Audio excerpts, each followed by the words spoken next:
Here we go.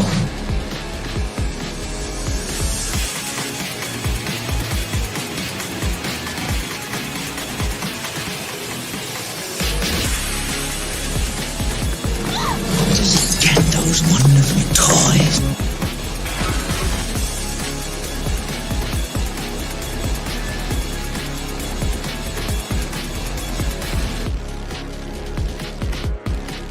Are you playing in the bathtub with your little doll? Action figure!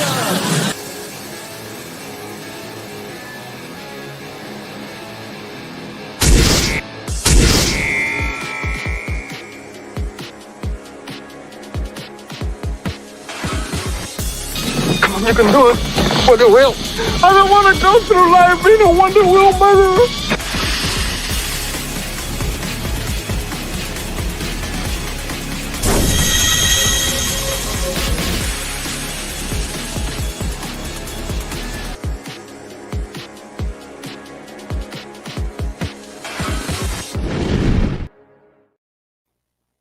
Hey everybody, what's going on? It is time again. This time we're digging into the toy bin. We're going to have a little bit of fun like we always do here on Collectable Past, and as always joined by a wonderful host of panelists, Vinnieart. Hey everybody, how's it shaking?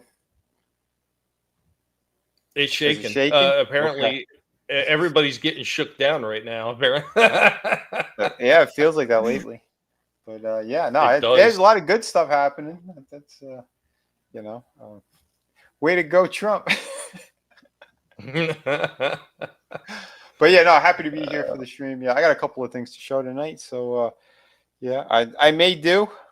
We scrapped together a couple of things for you guys and girls. So yeah, we'll have some fun tonight. Gonna have me some fun tonight. Gonna have me some fun tonight. And of course, as always, joined by the co-host Slasher, Mick Splitter, big man in the house on the campus. What up, buddy? You're gonna show that Gaylord commercial again, aren't you? No, I am not gonna do that to you today. I was just had that playing in the background just a minute ago, and I was muted, so I knew you didn't hear it from me. But that's funny that you just said that. Sorry to interrupt, but that's funny. Tommy keeps fucking saying he hopes I get better, but secretly he's trying to kill me with that fucking commercial. It's like Draven with Dominic the donkey. What's up, man? Thanks for having me here. Oh yeah. Yeah, getting ready to have some fun. Always appreciate you being on with us. Love having you as a co-host as well. And our possibly fourth co-host, maybe fifth, depending on if Trina is able to start making it back again. Trina, please get well. I know it's tough doing the injury thing and everything, and I completely understand. Just hope that you get better and we get you back again. But joined by the super fan, Adam Shawhan, Mr. Fun University himself. What up, Adam? Here you go.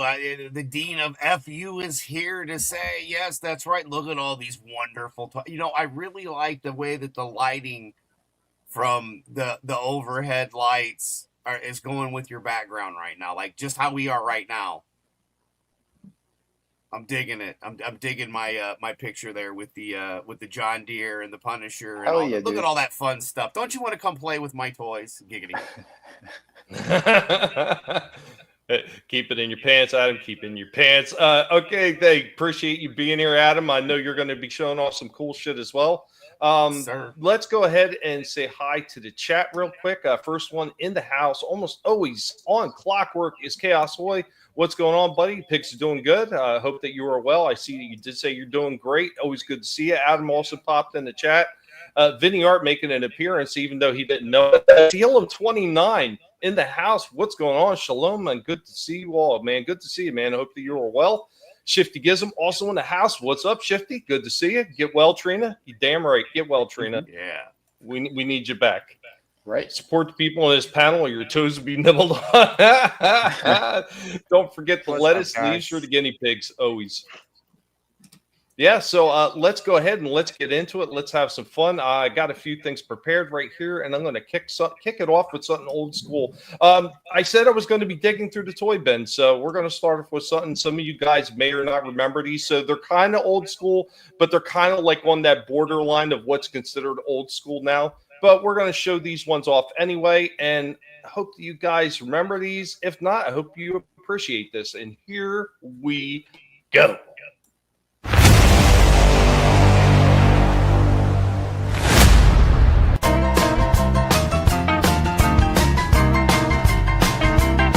We are hanging out with Indy, the archaeological pig, as we're getting ready to take a look at something that's a little old school. It's not that old school, but for a lot of the younger generations, it is. So from 1997, this was part of the Beast Wars at Burger King. I may have shown these off before, but we've got some of the Beast Wars toys right here from Burger King. Indy seems genuinely interested in these ones. So there we go with those guys. We'll go ahead and we'll transform them real quick and show them off. There was another one. It was like a black arachne. It was a big spider, and I know I have it sealed in a bag. Just don't recall exactly where it is at the moment. And there we go with them all transformed. Indy was just checking him out a moment ago. Indy seems genuinely interested in this stuff. Indy, you are the best archaeological pig ever. But guys, do you remember these Beast Wars figures from Burger King from 1997? And while we have Indy up here from 2002, yeah, a little bit newer, we've got these ones from the Armada line, Cyclonus. And then we do have a couple of bagged versions as well. Once again, these are another series that we have more of these in the back, but there's a bagged Cyclonus. There goes a bagged Megatron. And Armada Starscream as well, all bagged. And once again, more of these somewhere. But there they go with these ones. Again, super stupid simple from Burger King. This Prime one is like this stupidest transformation McDonald's. ever. This is like worse than anybody ever complained about GoBots. It's worse than a GoBot. The Cyclonus one, not much better. Just pops in, the arms fold down like that, and the legs go there. There goes with that weird Cyclonus thing. And then this guy, I don't remember who he is either, but again, another really stupid, simple looking one. Come on, there we go. And yeah, there his cheesy ass is. Pretty terrible looking. Anyway, guys, do you remember these Armada figures from 2002? Be sure to let Indy, the archaeological pig, doing the hard work, let him know what you thought about these.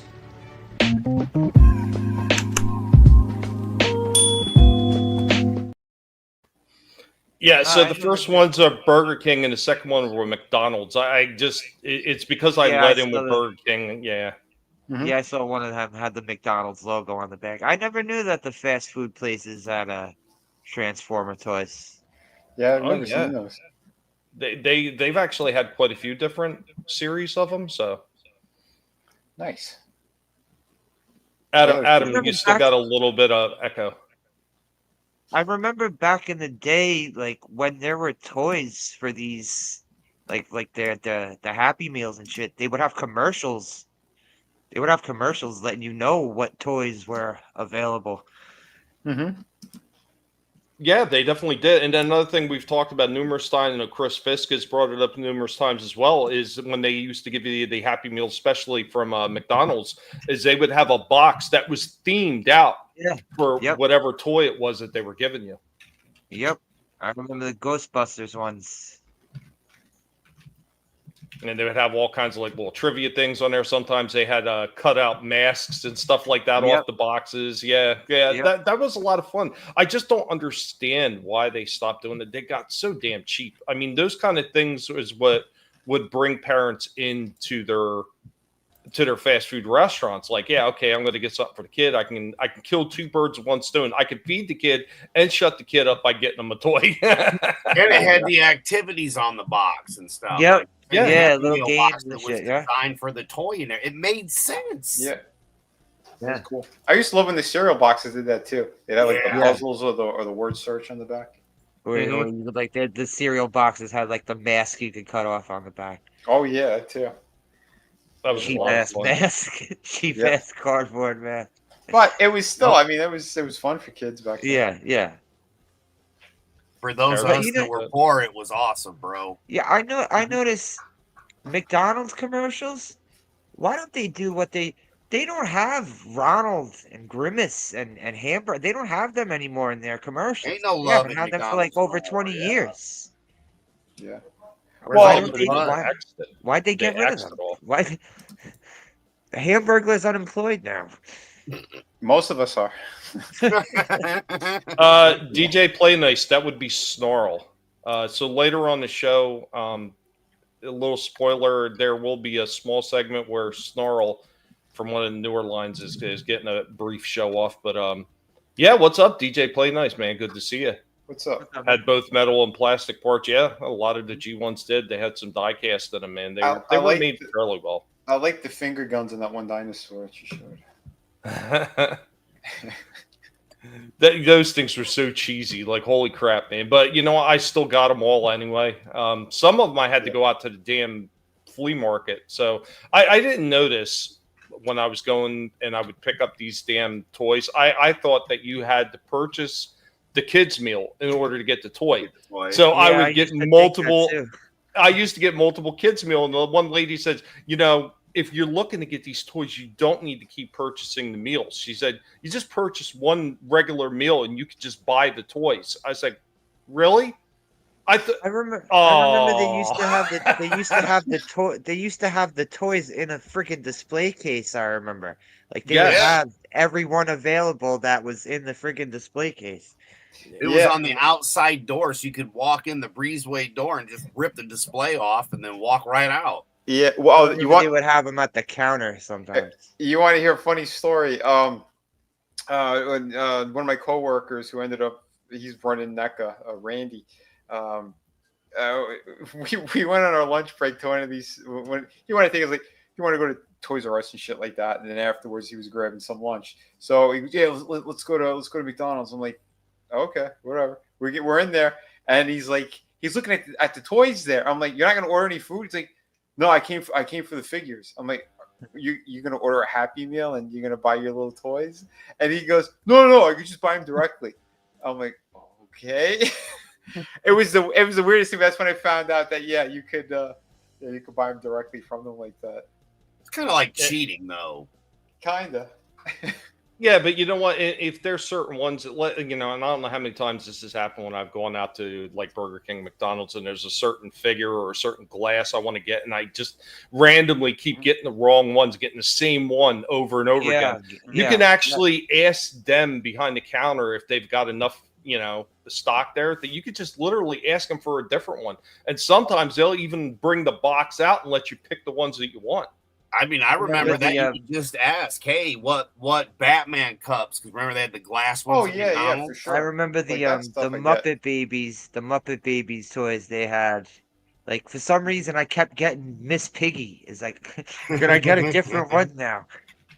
Well, I thought it was Shifty. hilarious. YouTube does that shit, man. They drive me nuts with that shit. Yeah, but that's how you know when certain people definitely have an addiction, because like the guy didn't care what it was. It's a new line of figures. I have to go get that complete set. I was like, what are you doing, man? Like, I think they were like girl toys too. They weren't even like the guy stuff. They have like the special Barbie sets and shit like that. What a mark. Yeah, I was like, what the? I'm like, how much stuff do you have? Like his little sister or something? No, for him. He was older than me. So at the time too, I was like, huh? I was so confused. Wait, you have a kid at home or something? He's like, no, I like this stuff. I'm like, wait a minute. I need to know if you're buying all these things that come out. I said, what kind of collection do you have? He goes, well, I have a lot of my original stuff. It's back at my parents' place with, He goes, it had he had all the original boxes and stuff too. And it was his old room, and the attic was filled with his stuff. He was using his parents' place like storage. Wow. I was like, holy shit. I hope they're charging you. I feel that to a degree. I mean, there was a lot of stuff that got left over my father's house, but Shifty saying Five Below has $25 electric guitars. You get 2 of those for the price of the new Spidey figure everyone was reserving today. And he also said, also Walmart had a killer flash sale the other night, $10 Mega Man and Street Fighter figures. At Walmart? I never see Mega Man figures at Walmart. Oh, shit. I didn't see anything, Shifty, but Twitter's like that sometimes too. I may not see it right away. What's going on, Soul Assassin? It's not weird, Vinnie. People are buying Happy Meals for Pokemon cards now, but they throw the food away after. Yeah, wasteful. I agree. What's up, Lurch? It's not real food, but yeah, I mean, what's up, Lurch? What's up, everybody? Five Below in what market? Yeah, right. Yeah, Five Below is really not Five Below anymore. But I want to go right from that. I want to show off something that's kind of newer, but it's based on an older movie. So showing off some of the Hot Wheels and Matchbox cars. Some of these I showed off, but there was a new edition that I recently got, and the price that I got it for was a steal. And when I seen it on the shelf, I just giggled, and I was like, yeah, I got to get this. It's something that was actually in my affordability range, which is damn near zero right now. But here we go with a toy break.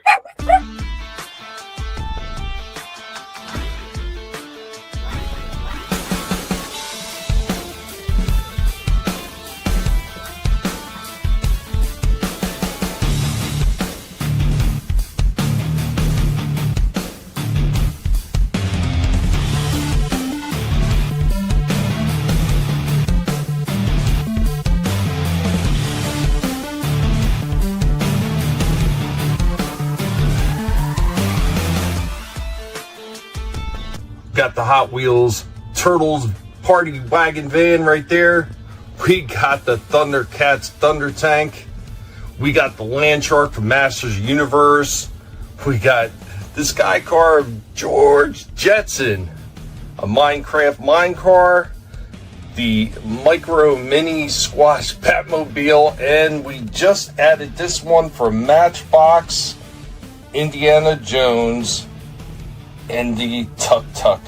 So the little ride along taxi cab thing that they had in the movie. So there you go with that. Another addition to our mini car collection. Hope you enjoyed this toy break.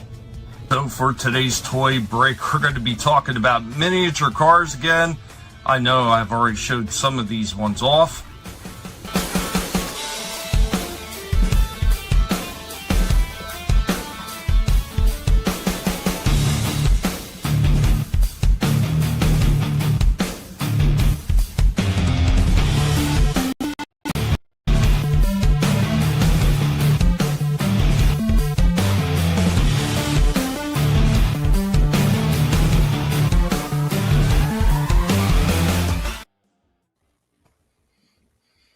Yeah, man. What did you think about the Tuk Tuk? That was pretty cool. Pretty neat. The Wiener monster truck. Yeah, Vinnie had sent that one to me. I could not find that one anywhere. I'd seen it at Walgreens, then did not see him anymore, and he managed to find that 2-pack for me. So yes, the Temple of Doom. Yeah, I found it at Hobby Lobby. By the way, yeah. So if anyone's still looking, Yeah, that would be the Temple of Doom one because it's got the younger Indiana Jones on the front. So, hot girl dancing. But yeah, always looking. I like when I get Matchbox or the Hot Wheels. I like the really oddball pieces like that, like like the Jetson Mobile or the Minecraft mine car, like stuff like that. I don't really go for very often just regular cars. It's got to be something unique, and those things, man, they look great up on the wall. I just wish I had a real room to display everything, but maybe eventually. Right, that's what we're all hoping for. Right now. I wonder why does George Jetson's daughter have white hair? Old dude is white hair. Did Jane get George? Did Jane let George get stuck on the dog walk thing on purpose? Probably. You know, it's funny. I was just rewatching the Jetsons lately. It's over on Max, and I was dying. I was like, some of these things are just hilarious. Some of the things I've that they always thought would be in the wondered. future. I always wondered what's below those buildings.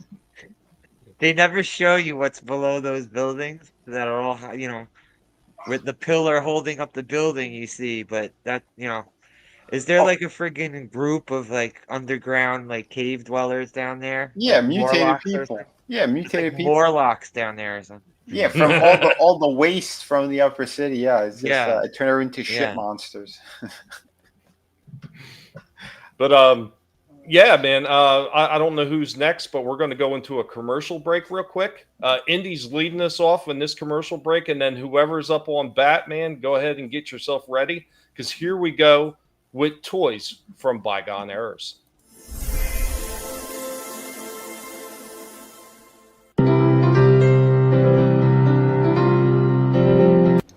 I am your Professor Indy of the Guinea Pig Collective. Welcome to Toys from Bygone Eras.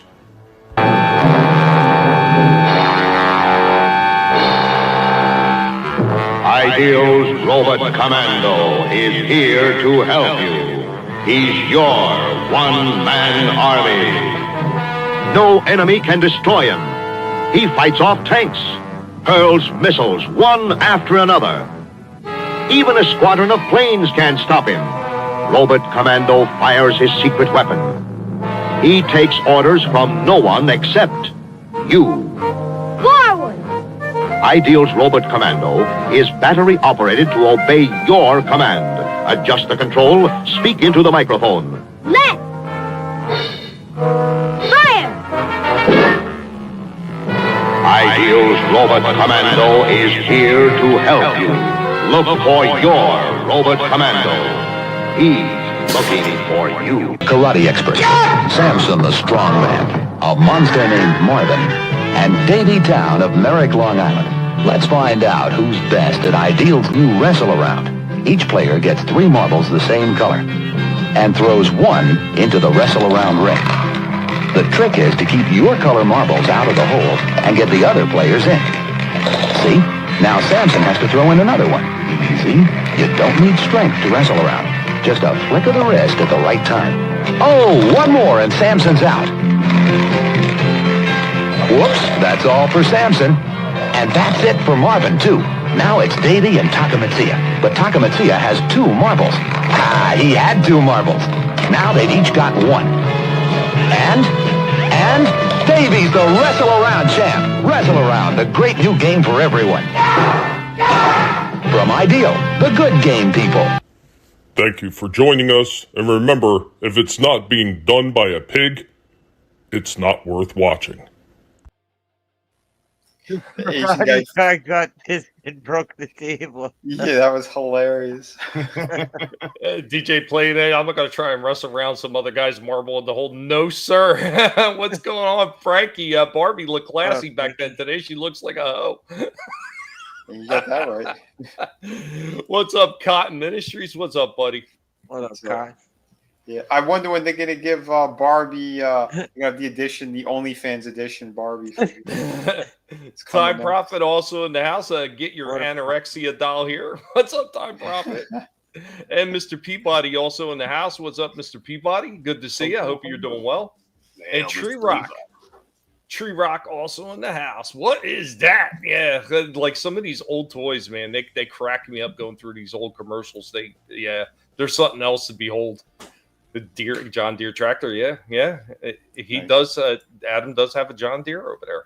But whoever's up on deck, man, go for it. It's all yours. Right. Jeez. This week, you got something you want to show? No, I don't have anything this week. Oh, okay. I'll show. The sound is going in and out on my end. I don't know what the hell's going on. I don't know. But yeah, here's this was a toy hunt at Best Buy. So again, I'm not familiar with most of this stuff, but a buddy of mine said that it looks like they might be getting all the stuff out of Best Buy. They said the store by him is like virtually all cleaned out. I don't think there's a single figure in there, but mine still had a few things, so I was just kind of showing those real quick. But interesting that they still have like these Bandai and these other kind of random like characters from different animes. Like not even full sets or complete sets, just like here's a random character in this line. Well, I see that in Target every now and then, just like a few oddball pieces here and there. Yeah, this was interesting too. They're called Little People. So I saw Gremlin set and then a Lord of the Rings set. I did see something like that once before. I don't recall where I seen it. And, hey, what's up, Curtis? Man, Curtis also in the chat. What up, Curtis? Oh, Curtis. What's up, man? These are kind of neat. Yeah, guys, I'm gonna drop because I'm having really bad. My sound is like I'm hearing stuff and then I'm not hearing stuff, so I'm gonna head out. Well, if not you a problem, exit man. and come back, yeah. Well, you could try one more time, see if it works. If you leave and then come back. I'll try to come back in a couple minutes. Okay. All right, man. A bit. Yeah. No problem. No problem. But yeah. Oh, and again, tomorrow I'm doing a convention, so I got some more pieces done. So yeah, I'm gonna be making this one for I'm gonna ink and color this thing, but I'm gonna do like a time lapse thing on the computer. But I did draw an original. I redrew her slightly different for this anime show. But this is all ballpoint pen, so this was not easy to do. So it's ballpoint pen with a little bit of color pencil, just to kind of make it pop a little more. Because I want to have some original artwork to bring to the show, some new pieces, and that's a character from Spy Family. So yeah, the mom who's an assassin. But yeah, so this is some of the stuff I'm going to be bringing over at that show. So I thought it'd be kind of neat to show that. Really hope that you do well at that. Yeah, I hope so too. Because we could use it, man. We could use some good fortune right now. That's for sure. But yeah. So that's what I had in terms of shorts today. And then the slightly longer short. I'll let this one, I'll do the full volume on it. Okay, so this piece I'm going to show, this is one, thanks to Adam. I did a little hunting on eBay, and I found a deal on something that I wanted. So let me show this real quick here. So I got one of the 50th anniversary Wolverine figures.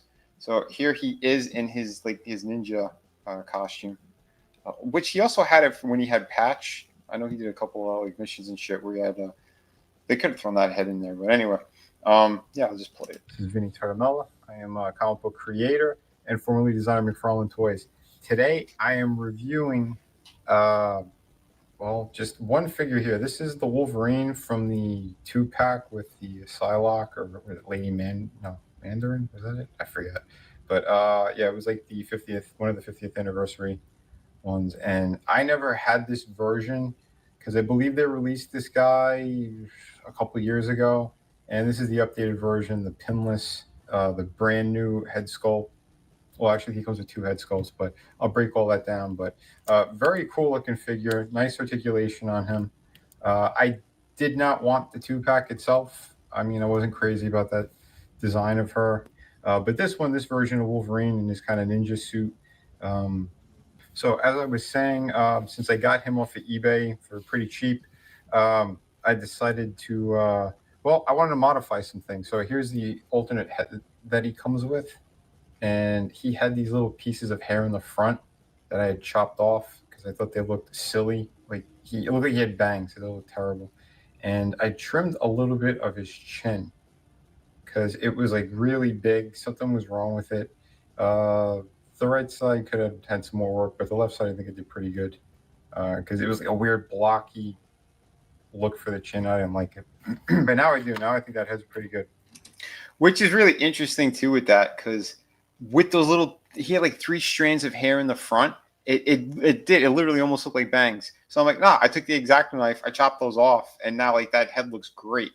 And yeah, I took an X-Acto blade and I chopped some of his chin off because I don't know what the hell expression they were going for because it's there, like it's a little bit of a smirk, but with that whole chin coming out like a block, it just looked retarded. So I gave it some shape, and now, yeah, I think it looks really good. when you pop it on some of the different bodies. No, I hated the anime style where all the chins were big rectangles and shit like that. Maybe that's what they were going for. I don't know. It makes no sense because like the rest of the face is kind of realistic compared to their other Marvel Legends stuff. Like they put a lot more detail. Like this other head back there with the hair, it's a little more wild. Like that face is unbelievably good. It's something I don't normally see because it's like like he's like putting this kind of pout, angry face on. But the other one, he's got like a tiny bit of a smirk going on. He comes with alternate hands. There you go. And that's about it. So articulation-wise, it's pretty solid. Your standard joints, butterfly joints that are fantastic. He can look down really well, look up pretty good because it's the disc with that kind of ball joint action going on here. So, actually, let me put this other head on since he's here. There you go. Pretty good, not bad. But he does not have any boot cuts. That's the only problem with this figure. Otherwise, I think this is a fantastic rendition of Wolverine, and especially if you're a fan of this suit. Yeah, I recommend this. Here, let me do a couple of head swaps. So that's what it looks like on the 97 body, which ain't bad. One with a slight smirk. I think this one actually looks better. And because of the blue in the hair, kind of fits a lot nicer with the 97 look. On the brown suit, the John Byrne looking suit, and I really like that because that hair style and everything, 70s, early 80s kind of look. So I'm good with that. Yeah, this one looked really good because like that hairstyle is more of like the early 80s kind of look for Wolvie. And I think it matches pretty perfectly. Pretty nice. I was trying to get better lighting, but you get a good look at that face. I mean, yeah, they did a nice job there. These head sculpts are fantastic. That one needed some modification, but still really solid. And just for fun, it actually works because he is a slightly bigger figure. Hey, everyone. Yeah, I grabbed that, what was it, the Gambit figure from like the 3-pack. And I swapped out the head and the hands with the Hugh Jackman. Since it's a taller body, like it works with his proportions. So if you want him in that kind of look, but have it Hugh Jackman, yeah, you could definitely do that. The one thing I will say is the black suited Wolverine here, the peg joints are way thinner than all the other ones. So you can't swap his hands if you wanted the black gloves with, let's say, another figure. You'd have to put tape or something to thicken up the peg that goes into the wrist. So that was weird. I don't know why they did that with this particular figure, but yeah, the black suited one is still a really beautiful looking piece. So, nice looking. Everybody's talking about the adamantium claws and everything else, man. You guys are awesome. Frankie also says the longer shorts are pants. That's right. DJ Play Nice thought that the Spy Family character was holding a microphone at first. Yeah, I don't know what the hell she was holding, to be honest. I only saw a couple of episodes of that cartoon. It was okay for what it is, but I never went back and watched more. The Wolvie and Gambit are Time Prophet's favorite. They're very nice. Awesome. Nice. And awesome stuff there. Adam, you got something ready there, buddy? Yeah. Yes, I do. Yes, I do. Hopefully dogs stay quiet. That puppy's awesome, by the way. Yeah, so she's 2 weeks, and here we go. We got the little bit of the snow from what it was to what we got hit with, and then look at the cuteness. I mean, look at that. And then you can do what I did to Tommy, which is next is be my Valentine. And so feel better, Trina, since you're not feeling so great. Yeah. And then just that was after snow blowing first thing at like 8:00 this morning. Wow. No way, I take it back. That was last night at 7:00, and then this is the following morning. Wow. Yeah, it was a little. Yeah, it was about 3/4 of a foot. But I showed you that. This is where I did last night, and I got it. I shoveled it, and so you can see the difference. No biggie. I know it's snow. Nobody cares. But that got us to there we go. Look at that. I mean, look at Bowser. Isn't he awesome? Nice. And I did a little bit of Little bit of fun here. I thought this would be a whole lot of fun to show off the McFarlane, the spawn there. The head's not on and both arms are off, but I got him in that position and he's not moved yet. Did you put glue or you just kind of shoved it? I just kind of shoved it, and then the way that I lined up the arms and have them hanging on the broken pegs, he's just hanging there, man, like a scarecrow. That whole line was notorious for just like crumbling. Yeah, it's ridiculous. The big guy in the back, the dragon. One, no, the one next to the dragon. Ogre, the ogre one. Like I think he was the only figure that was super solid. The rest of them had major issues. The feet on the dragon are kind of weak. And the girl stands good. But I mean, like, they're the only 4 I've ever had. Never really ever I've never really, a lot of the stuff's just sitting in bags and stuff, but because of you guys. Chris has the same set, and when he found out I worked for McFarlane, he went to go grab his box, and he opened up the box, he took them out, he goes, oh fuck. And almost all of them were broken. They've been in my house and in the and then there's a bunch of DBZ stuff on top because, you know, I know you don't know a lot about DBZ or anything, but yeah, I mean, that's a lot of figures to line up. And if you're trying to figure out the black board there, that's a monster emblem that I put their feet between because the Bowser box has that open face and the little figures kept freaking falling. Oh, shit. So I ended up, this is one of the shots where some of them had fallen. But yeah, and then there's the above shelf where we have the Nimbus and Goku and Gohan flying, plus Fast and the Furious and some Transformer stuff, you know, to have some fun here. Cool, man. And then I added, you know, just a little bit of odds and ends with the golds to accent, you know, and same here, just added the chrome and black plus the chrome and red, you know, on the display itself. I mean, it's the figures I haven't really moved around. There's not a lot I can do with these guys here. But, you know, there's the overall look. Yeah. No, it's growing every single time. I know. Well, I get more stuff out and I have more fun and I get more ideas. And then, you know, and trust me, this isn't all of it. I'm just stopping to look at it on my TV because that looks pretty sexy, I'm going to say. And hey, Tommy, doesn't that look familiar? Any idea what could have the bubblegum machine? The bubblegum machine? That's right, from TGI Fridays. But here we go. Here's Bowser. Now look at that. Now this is from the movie. This is the one that I guess blows bubbles. Giggity. No, it blows smoke. Or smoke. That's right, smoke. Yep. So yeah, I thought it was pretty cool. And then we got Mario. You know, just showing a little bit.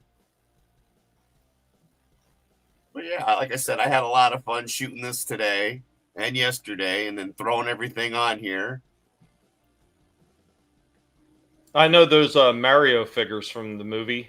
I'd seen some of those in Ollie's, like $9.99 for a while, and nice. people seen they were going for $9.99 because what were they originally, like 25 then?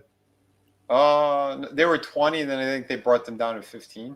Okay, so yeah, for $9.99, like people went in Ollie's and they snatched up all those Mario Brother ones. Oh, they had like the one with the fox outfit or whatever. Okay. Then they had Peach, and they had that little mushroom wizard guy or whatever the hell his name is. Yeah. See, I think I did a pretty good job. You can't tell that Spawn figure is all messed up, can you? No, you can't. That's pretty good. And again, I'm sorry, but when I took the shot, I was just looking at it going, it just looks funny with Bowser there.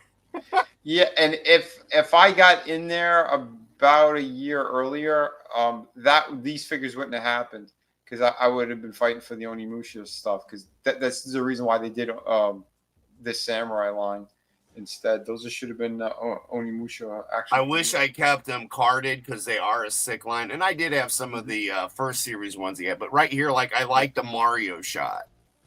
Yeah, that's cool. Mixed with the Spawn, and I'm sorry, I'm going to geek out about some of the shots because it was the fun of, you know, taking the picture of how can I make it different.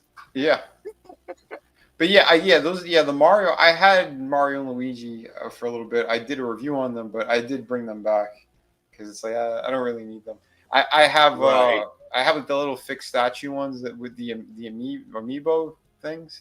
I like those. Those look fantastic. So I'm like, yeah, that's enough. So I broke my feelings. That's have awesome. Trista bought me a bunch of the $5 Hot Wheel cars that are Mario ones that can go with that. I just don't have that out because brother. I've got bins in that closet there that are just. But what you think? What behind me is a lot. There's 10 times as much packed up over here. Look who you're talking to on the panel. We got Tommy and Vinnie with our crazy collection of shit. I have a second garage I'm showing you this full of my stuff. That's my stuff. I had my own house and so did my wife. And then we had to fill our houses with all. We needed more. Yeah, it's fun. And by the way, you mentioned it. I do have the Mario. I have a couple of Mario Kart Hot Wheels as well. I got Mario, Luigi, and one of those other little guys. Which one was he? I had some killer deals happen that are really funny. And this one here. I got a shy guy for this. I actually kind of am. I didn't really think I'd ever want this figure. What's that? Grundy. Oh, cool. Yeah, like I saw a couple of the Build-A-Figures and stuff that were out there, and this is one of it was a 2-part set where there was a Cage and then Batman. Well, I got him for like $15, dude. Nice. And it's just Grundy, but the detail on him is sick. Do you know what company made that one? This is McFarlane. Oh, it was? Yeah. Is that the Grundy? I thought it was. It looks that almost looks like a cross between the Arkham Grundy and another version. Like it looks like a cross between the two. Because he doesn't have a lot of movement. I mean, he's got a little bit. Does he have any wrist articulation? Solid figure. Yeah. Does the chest open up or anything? No, I was trying. It's just the way that he's stapled all together after the autopsy. Okay. It's one solid piece of plastic, and then the arms and that, and then the head moves very, very, just in a circle. That's it. There's no. Yeah, Tommy's right. That looks like the Arkham Asylum one version. Yeah, right. I think that's the one it's based off of, and I thought it was a McFarlane. If not, I would assume it would be Hasbro or one of the other big names. I'll double check it, but again, for $15, bro. That's awesome. Yeah. I would almost think it would have to be McFarlane because Hasbro doesn't have rights to the DC stuff. Okay. Yeah. I was trying to think, or Mattel. I was trying to think of who does, but as far as I know, it's just him. But yeah, I thought. But hold on a sec. If it came out back then it's not McFarlane because those games are older. McFarlane's only had the license for a couple of years now. These figures, that's an older one. Yeah, like I said, it was a 2-packer that came with a little wall. I'll do more research, but I was just stoked to get the figure for $15. Oh yeah, man. And and the articulation is way different. Like I mean, I'm sorry, I know this is a bigger Hulk, but yeah. I like it though, because you think of the Incredible Hulk, right? You think of Grundy, just a normal dead dude. Yeah, I'm digging it. Yeah, Shifty says Mattel had DC before McFarlane. Thank and before you, that Mattel. That's what was it was. DC Direct. Yeah, DC Direct and Mattel. Yeah, because I know I had a couple from DC Direct from Arkham City, and I ended up selling those like a year and a half ago, like the set that I had. But yeah, I do remember them though. Pretty good. What's going on? Garfield's Bizarre Adventure. I don't know what you're hearing on my end, but I've listened to playbacks and there's no static. It's got to be on your end. And I'm not investing in anything. I don't have 2 dimes to scrape together to buy any equipment. I'm not some freaking YouTuber that's worried about getting some freaking Yeti microphone or anything like that. I don't give a shit. I'm just on here to have fun. 2013 iMac that's been rebuilt. I mean, if not, then it's for my phone. It was only 5 points of articulation. Wow. Yeah, I mean, but you know what? If it's a good looking figure, and me, I'm kind of picky when it comes to my figures, and then I started finding really good ones. Although I do think, look, you got a killer deal on the thing you got, but I got you beat. I got you beat. And Tommy, you're going to be so proud of me. Haggling down. 6-pack McFarlane, uncirculated, unopened, $44 shipped, right? $45 at my door. Wrong figure, because I opened it. So I asked him to get a couple bucks back. I ended up paying $18 for 6 of the same figure. You got 6 at my house. $18 for 6 of them. Jeez, what figure is this? We'll share later. It'll be something we'll discuss later, but it's something I'm gonna surprise some of the kids with, so I don't want to put, But yeah, it's stuff far off. But no, dude, like it's just funny because it wasn't the right figure, and I could have got all the money back, and I only was asking for like $10, and I ended up paying like $18. I was laughing my ass off. I was like, "That's funny." Now, a package that mailed out the 27th of January, since you guys hear me bitch, just got delivered today. This left Indianapolis on the 27th. Wow. And just got delivered today. I still haven't got what you sent. Are you kidding me? No. Dude, it'll take 5 to 6. I have 5 or 6 packages. It'll be another. I'm still waiting on packages from last month. Like, no bullshit. This literally was bought last month. I still have 3 or 4 more from last month I'm waiting on. That's insanity right there. This took 2 weeks to get here. I think Elon needs to step into the. Well, if this is a United States Postal Service, and I know what it is, it's because they got rid of the humans and it's all machines running it and nobody cares. Jesus. Yeah. But they're charging us, and you can't run our sales or our service like you do other countries that are half our size. It doesn't work, and this is proof of it. I live 3 hours from Indianapolis, and it took 12, 13 days to get here. Yeah. It took less time to get from Arizona and California to Indy than it did from Indy to my house 3 hours north. Yeah. That's crazy. Yeah. And it'll get here. I mean, I do always get everything. Don't get me wrong. But like this guy was like, I paid for 2 days shipping. And I'm like, you can't get it here in 2 days. There's no way. Mm-hmm. Yeah. So I asked to get my, I was like, well, go get a refund on your shipping because I'm asking eBay to pay me back my shipping because I'm not paying for 2 weeks. Yeah. But I can't send the figure back because it's actually probably a $50 figure that I'm going to end up getting for $20. Again, it's another good deal. I'm just not going to open it yet because I have proof because I'm like, why is it taking so long? But no, I mean, I've got more coming. I played with the Bane figure a little bit, and we're going to make our own because you're able to take the rubber pants off. So I decided I'm going to make my own Bane from the Build-A-Figure Jokerized. We'll have the actual Jokerized one. I like this here with the brown pants. Nice. So, and then if I can find something that matches this green to do over that dark green. Oops, wrong hand. There we go. See how the greens don't match? Yeah. So I want to make that like that. And then you'd have like the all brown and then the greens. And that's cool. I'd have 2 different Jokerized versions that I made just by playing with it. Yeah, no, that's great. So here's the thing I was going to ask you. So was it easy to take off the diaper? Yes, the diaper came off rather easily. Oh, nice. I tried to put legs on him and I hurt my fingers. I couldn't get. You got to heat it up. Yeah. Yeah, those but I mean, like, yeah, Vinnie, it comes right off, bro. Like that. Oh wow.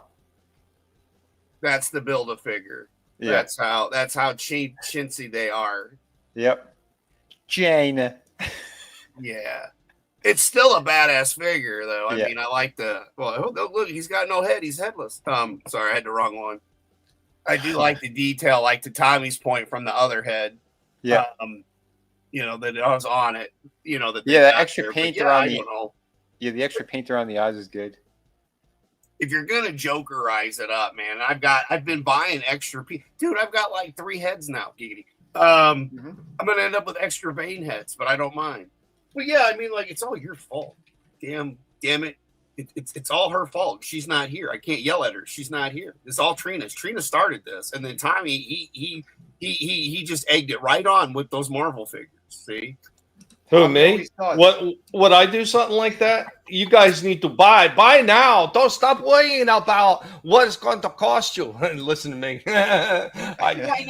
Those I could afford was $1.25 Indiana Jones tuk tuk. I'm telling people to spend their last money. Hey man, sell a few kids off if you got to. I'm actually looking at probably liquidating some of the comics I have. Hopefully, I got a winner back there that'll get me a few dollars. It'd be nice. Fingers crossed, man. Yeah, fingers crossed. But I'm getting ready to drop a review right here. Okay. This is another figure set I had for a while. I know Vinnie and I was telling you about the set, when I should do it. I decided now that was the time to finally pull the trigger on it, and it kind of leads into something I'm going to show towards the end of the show. So without further ado, we got a 3-parter here on some Transformers figures. Cotton, get your drink ready. Here we go. We're hanging out with Dark Helmet. Oh, Dark Helmet, the master of the sci-fi and the Transformers pig. As we're getting ready to take a look at something that is Transformers related, right, Helmet? Oh yeah, Helmet, go ahead. Let everybody know what we're checking out.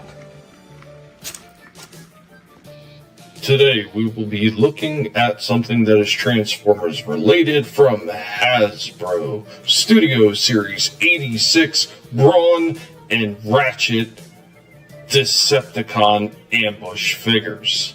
These ones have been sitting in the back for quite some time, and Tommy was too lazy apparently to do them, so now I have to step in and right this sinking ship. Here we go. Let's get these two out of the box and take a look at them. And here they go right out of the box in a static position. Let's go ahead and get them on the spinner and take a good look at these two. The colors are a little bit different from their last release. We will get into that as we break out the first Studio Series figures of both of these guys. But on first glance, they don't look too bad. Basically the same as the other one, slight changes. So let's go ahead and look at one of the problems with this mold with Ratchet. These panels have never clicked on properly from the first release, and it's something they just have not fixed. And here it is again. They just do not snap into place. They did, however, fix the loose chest that was on both Ironhide and Ratchet. Now let's take a look at Brawn. So the back of Brawn right here, which is the roof of his truck, super sloppy. It was not sloppy like that on the original release, but the arms were, and these are very tight. Taking a little bit closer look at Brawn in his face, you will see that one eye is a little bit more open, almost like a shocked expression on his face. Overall, not bad looking sculpt work. Same thing with Ratchet, a good close-up of him, and he's got the big O face on this one. Not too bad. This one is basically the same as the last release. The Transformers will return after these messages. You end up selling those. I call dibs. I'm just saying, man. I mean, come on, they're damaged. They're like the ones I was trying to get Vinnie to do. So yeah, dibs. So the one thing I didn't mention on there is and what's going on, Told Batman? Good to see you. I told that stopped in earlier. He said he wasn't hearing any feedback or anything. That's good. That's good. Yeah. I mean, sometimes shit happens and the internet's crappy, so. Isn't it cruel to keep the guinea pig captive in the TV? No, Helmet loves it, man. He loves the time on the TV, man. Don't let him fool you. He has a blast.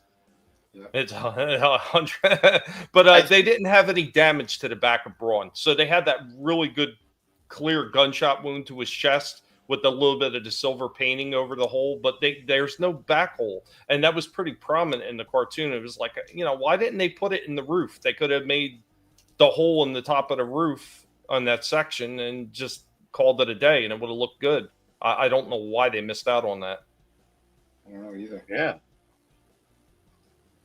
But the expression on the face, as far as the eyes, it's really noticeable when you have it in hand. Like one eye is just like wide open, the other one's like squinted. It looks kind of odd. It almost looks like he's having like an episode or something. I just want to see the smoke coming out of that hole, right in his left shoulder. I was like, that. I mean, it just reminded me of the movie so much going to see it opening. Well, that would be really easy to do. So you take a little bit of cotton, like a cotton ball, and you stretch it out, and you dye it like that smoke color, like the Tommy, no, sir. I mean, I want to put a little hose that goes through it and add a fog machine so smoke comes out of it with LEDs, baby. Yeah, that's what I'm talking about. Right? That'd be crazy. Yeah, well, you're talking to a guy that has done stuff like that and did have a fog machine in here that the Joker would gas you. And I spent the money to get the smoke that smelled like flavors, so it wasn't just smoke. Oh, sweet.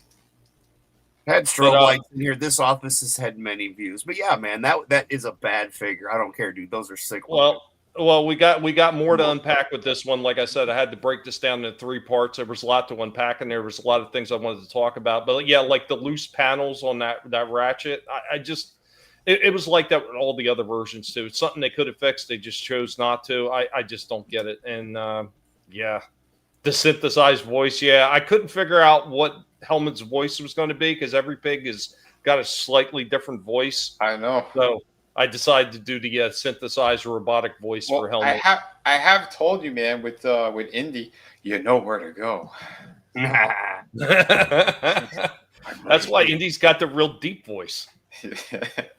I think both Indy and Rorschach, I think they're bigger than the puppy that Adam was showing before. Right. I know Indy is. Indy's freaking huge. Oh, but I mean, she's 2 weeks and 2 pounds. Yeah, that's amazing. I still can't believe Indy's almost 4 pounds. But let's go ahead. We're going to get into the second part of this figure so we can get through this review. Yep. And this is where I start breaking it down, and this is where I'm going to show off the comparison between the first studio series that they released of Brawn and Ratchet and these ones right here. So here we go. We now return to the Transformers. Taking a look at Brawn's articulation, you see his head only turns side to side like the original release did. The arms get the normal pose ability that Brawn had in the first release, and you can see the elbows, and you can see the bicep cut right here. Brawn has a decent waist cut, can do the full Van Damme splits, and can not only do a front kick, but do it well balanced. Here we go with Brawn, a little bit of pose, showing off all the points of articulation, including the rockers and the knee bends and the twist up at the top of the thighs. And now on to Ratchet. The same posability in the arms, flaring out, spinning around, the cut at the bicep, as well as a decent elbow joint, a nice waist turn. Now we'll check out his head movement. You can see he has a decent range of motion. It isn't the greatest, but at least there is some. We got Ratchet in the full Van Dams, and he's much too old for it, and that's why he's grimacing. Also, the kick forward and kick back on Ratchet are exceptional. And with Ratchet in a little bit of pose, you can see the knees, the rockers at the feet, and the twist at the thigh. And now we're going to do a comparison between Studio Series 86 Brawn, the first release, and this new Decepticon Ambush release. You will notice that some of the colors are a bit different on this one. The older one is a much brighter, almost orangey type color. The silver on the face is much different than the other one as well, in the knees and the arms. Even the helm is slightly different color. This one is much darker on the helm. Of course, there is a standard gray for the face and for the arms. Absolutely no silver other than the silver that they used for the damage marks on his chest. Even his Autobot logo looks a bit faded compared to the old one. Now here we have Ratchet. You will see that the first Studio Series 86 has the clear blue transparent plastic for the windshield and along the sides as well. So when we get to the new one, that's where they made a difference. This is just solid plastic and it's just painted on. It's not even the same shade of blue that the first one had. Other than that, everything about this Ratchet is pretty much the same. No, well, except for the face. Once again, the old one had silver, this new one is plain gray. The Transformers will return after these messages. Really cool though. Yeah. Yeah, Lurch, he had sent me the regular 86 Ratchet. That thing's a beautiful figure. A lower frequency. Teletram vibe. Yeah, well, Helmet's got it. Like I said, every pig has got to have their own voice, so his voice should be a little bit higher. He is the smallest pig in the bunch. So, and plus, Dark Helmet from Spaceballs had a pretty high-pitched voice, but I didn't want to make him that high-pitched. But, yeah, I'm not sure what I think about. I kind of like the transparent blue color of the glass better. Mm-hmm. Yeah, I agree. That had a nice pop to it, but I think they had to do it the other way because when you transform them, then like the head flip into that cavity. Yeah, it does. If it was cracked open in the other one, that's why they had to put that other silver piece. You know. Yeah. Lurch, say glad that you like that. Yeah, got dude, a roll. that was awesome. Have a good one, DJ. And glad that you were able to stop in for a while. Tell you, man. Thank you. Yeah, overall, the both of them are basically the same as the first releases, just color variances. I will say the Brawn one, though, I hate the faded out colored look to him. Because even in the cartoon, it was more of that orangish yellow, almost like an amber color that he had, not just like that lighter yellow that this Decepticon ambush had. Right. So I think they kind of missed the ball on that. Like everything else, like the new faces and the damage and everything are pretty cool. I just wish they would have put damage on the back of Braun's back where you've seen it. But the Ratchet one, that one looks pretty good for what it is too. Once again, I wish those panels would have been fixed.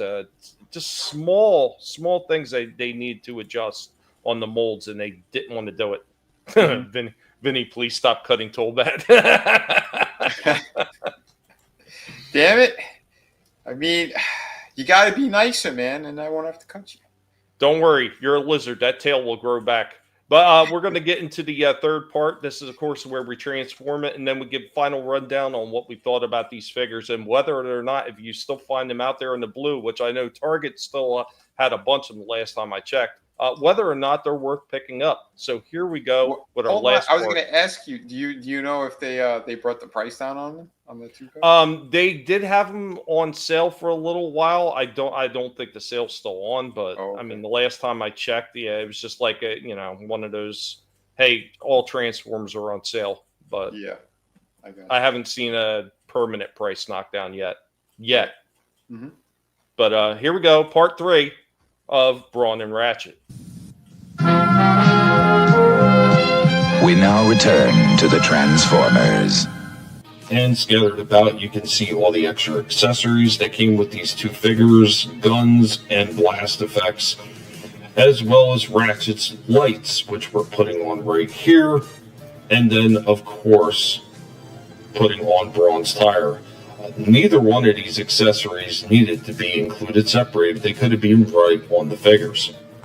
And we're going to go ahead and put Braun and Ratchet into a few action poses, showing off both of their guns. Ratchet comes with 2 and Braun comes with a single, as well as the blast effects we can show firing out of their guns, as well as taking those blast effects and being able to put them on their chests. And here we go with Ratchet and Braun in their vehicle modes. I will say, while both of them look pretty good, putting Ratchet into the ambulance form is such a chore. There are so many origami pieces that are very difficult to snap into place, and it always feels like you're going to break the front end of him when you tuck the roof parts underneath it. I just don't like the way that that thing is designed. That and the ambulance form looks a little bit elongated. I don't know if it's because the van is tall enough or what it is, but it just looks a little bit off to me. Otherwise, it's a pretty decent looking thing. I wish that some of the kiblets were hanging out underneath. And as far as Brawn looks excellent. I think this is a very good adaptation of his vehicle form like the first release was. Now, you can also take their weapons and port them onto their roofs. Well, as we can see, Brawn seems pretty worried about this review, while Ratchet doesn't seem too concerned. He's pretty sure that he could fix anything, and Brawn is trying to figure out a way to punch right through this review to make it better. While these two have some good additions for a Studio Series 86 as far as the Decepticon ambush, they do have a few takeaways, and because of that, these two are not going to be able to get perfect scores. The loose parts on Ratchet that don't port in, the same thing with Brawn with that loose back roof. These are big takeaways, and the faded colors, the best that we can give these ones are an 8 out of 10. They are still a very nice addition to anybody's collection.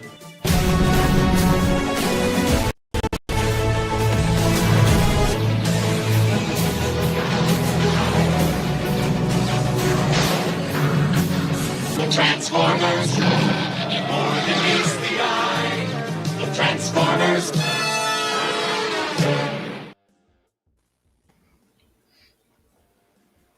Pretty cool. Tollbet says the 5-finger discount at Target. Short coming to at Vinnieart soon. Why do they need guns? Surely it could be built into their hands. Yeah, well, they did that in the game series, but the original one, yeah, they all had weapons that they carried. So, I mean, yeah, it made sense at the time for what Takara was making. So, and you got to remember, originally under Takara, these things were not sentient beings; they were mech suits. Every last one of them originally designed by Takara. They were all mech suits that went with the miniaturized version of their Micromen, which were their Diaclone pilots. That's all it originally was. So, no shit. I know that was for all of them. Darren, like my father before me, what's going on? I just got the Shattered Glass Optimus and Ratchet double set. Nice. Oh, cool. That's one of the sets I've never collected yet. I like a lot of the standard ones first. I mean, if I had money to get some of the other lines, I might be interested, but things have been really tight. But overall, talking about the Brawn figure though, this one, that opposability on him not only was really good, but the ability for him to do a kick and stand that he was standing on one foot doing that kick. I did not post him up with anything. He did that on his own. Amazing balance on that damn figure. That's cool, man. That's real cool. Alrighty then. But yeah, I mean, I would definitely recommend these ones to anybody who's like building a collection. They're not perfect. They're far from perfect. The original ones had some issues too. The first two Studio Series without the damage, they had some issues too. But I think that what these ones add, especially if you're collecting that 86 movie line and you want something that you really remember from the movie, them being destroyed by the Decepticons during that ambush, I would definitely say to pick this up. It's kind of like the Prowl and Ironhide 2-pack that they did for the 86 movie and the Buzzworthy Bumblebee line. There were some takeaways on them, but overall they still look really cool for what they're trying to represent. And yeah, I could not tell anybody if they're real fans of that movie to knock at these. They're really nice. Just realize that there are going to be a few issues with these that you're going to have to put up with, maybe even tighten up some of these joints yourself. I hate that you have to tighten them up, and I wish Hasbro would get their shit together, but I know. Yeah. That sucks. I was going to say, though, too, for anyone, if you're looking for some discounts, I saw Burlington Coat Factory had a couple of those Transformer figures. I saw the blue version of Blaster for $7.99. I was very tempted. Twin cast. Twin cast. Yeah, they had him for $7.99, and they had that jet that you did a review on the other Metal day. Hawk. Metal Hawk. Yep. So yeah, $7.99. Wow, because when I got mine, it was $14.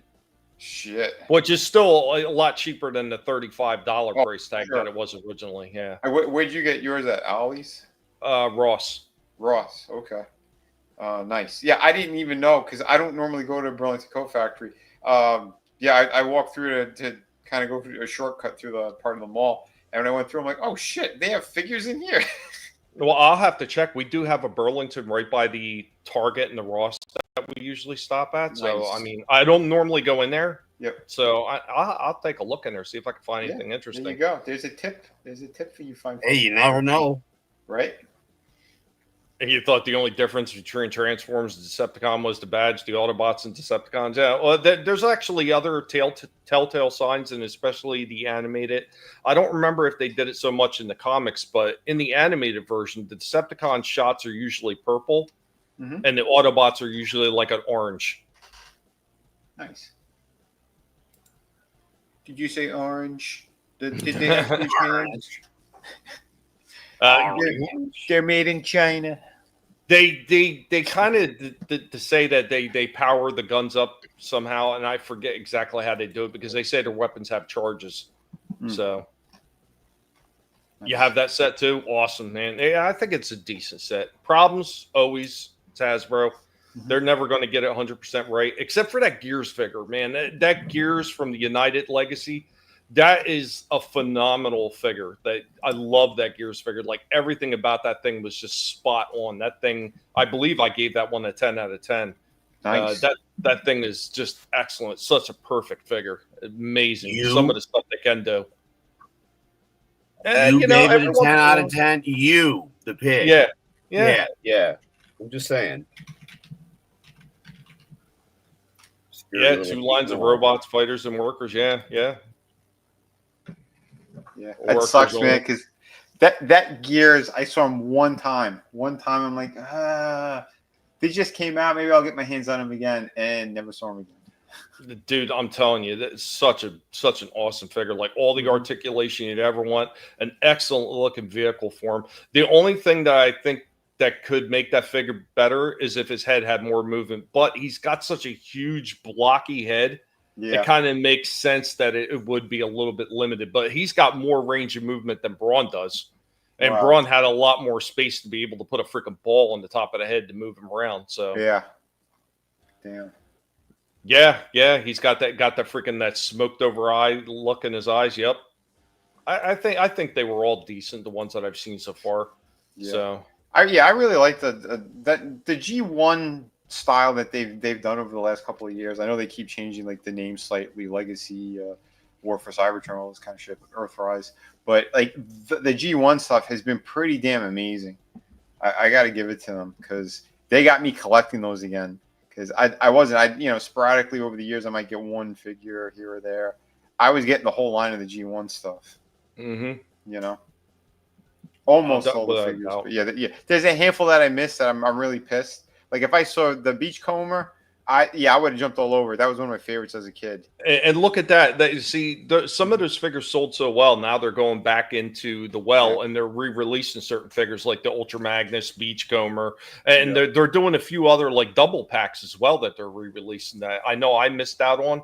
Whether or not my finances improve in time to be able to snag those things, that's a whole different story. But, right? It is nice to see that they're really releasing them. I mean, even earlier last year, they had re-released some of the stuff from the Power of the Primes from years ago. So I was like, holy shit. Like, I didn't expect, like, they had the Optimus from the Power of the Primes that they had re-released. So they did him. They did the Rodimus Hot Rod one because each one of them, it was two forms. So it was Optimus Orion Pax, two figures in one.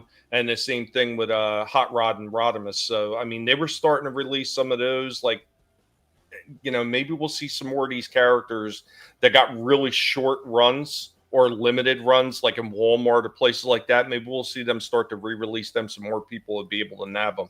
Yeah, that'd be cool. I do know they did say that they were going to try to make the Constructicon set a little bit more readily available, but everywhere I'm looking, like in some of these places now, they're already saying those damn things are already sold out.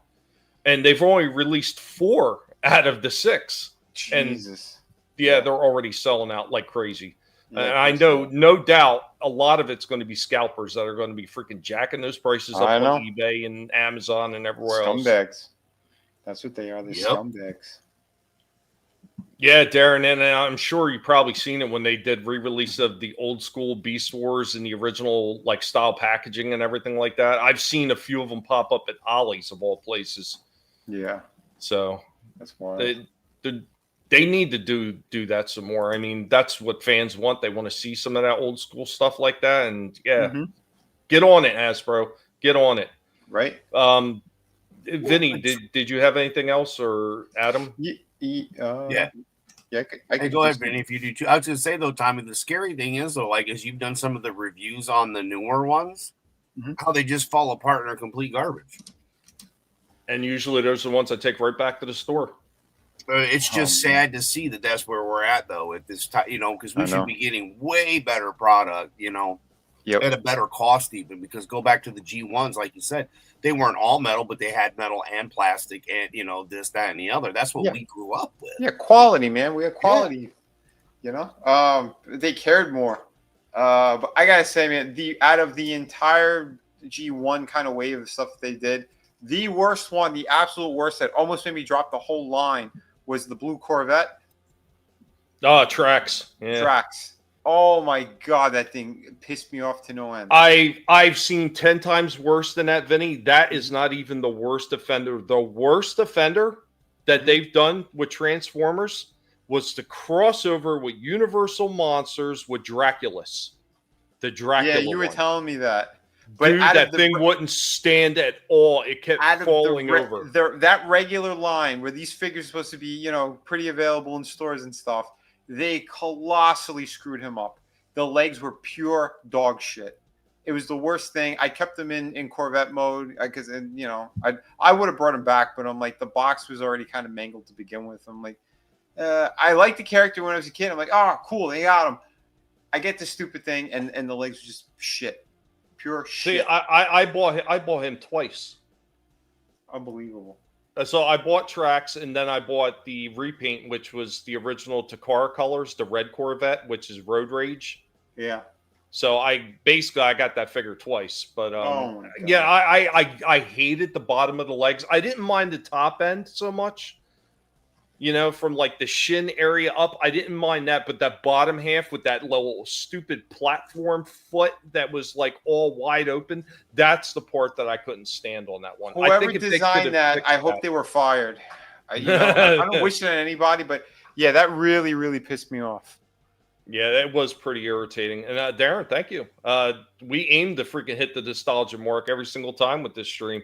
Oh, every single time, even when we're reviewing newer figures, a lot of times it's newer figures of the older stuff. And man, those things always hit points with us every single time, man. They're beautiful. But Vinny, you can go, and then Adam, if you got something after that, you can go right after Vinny.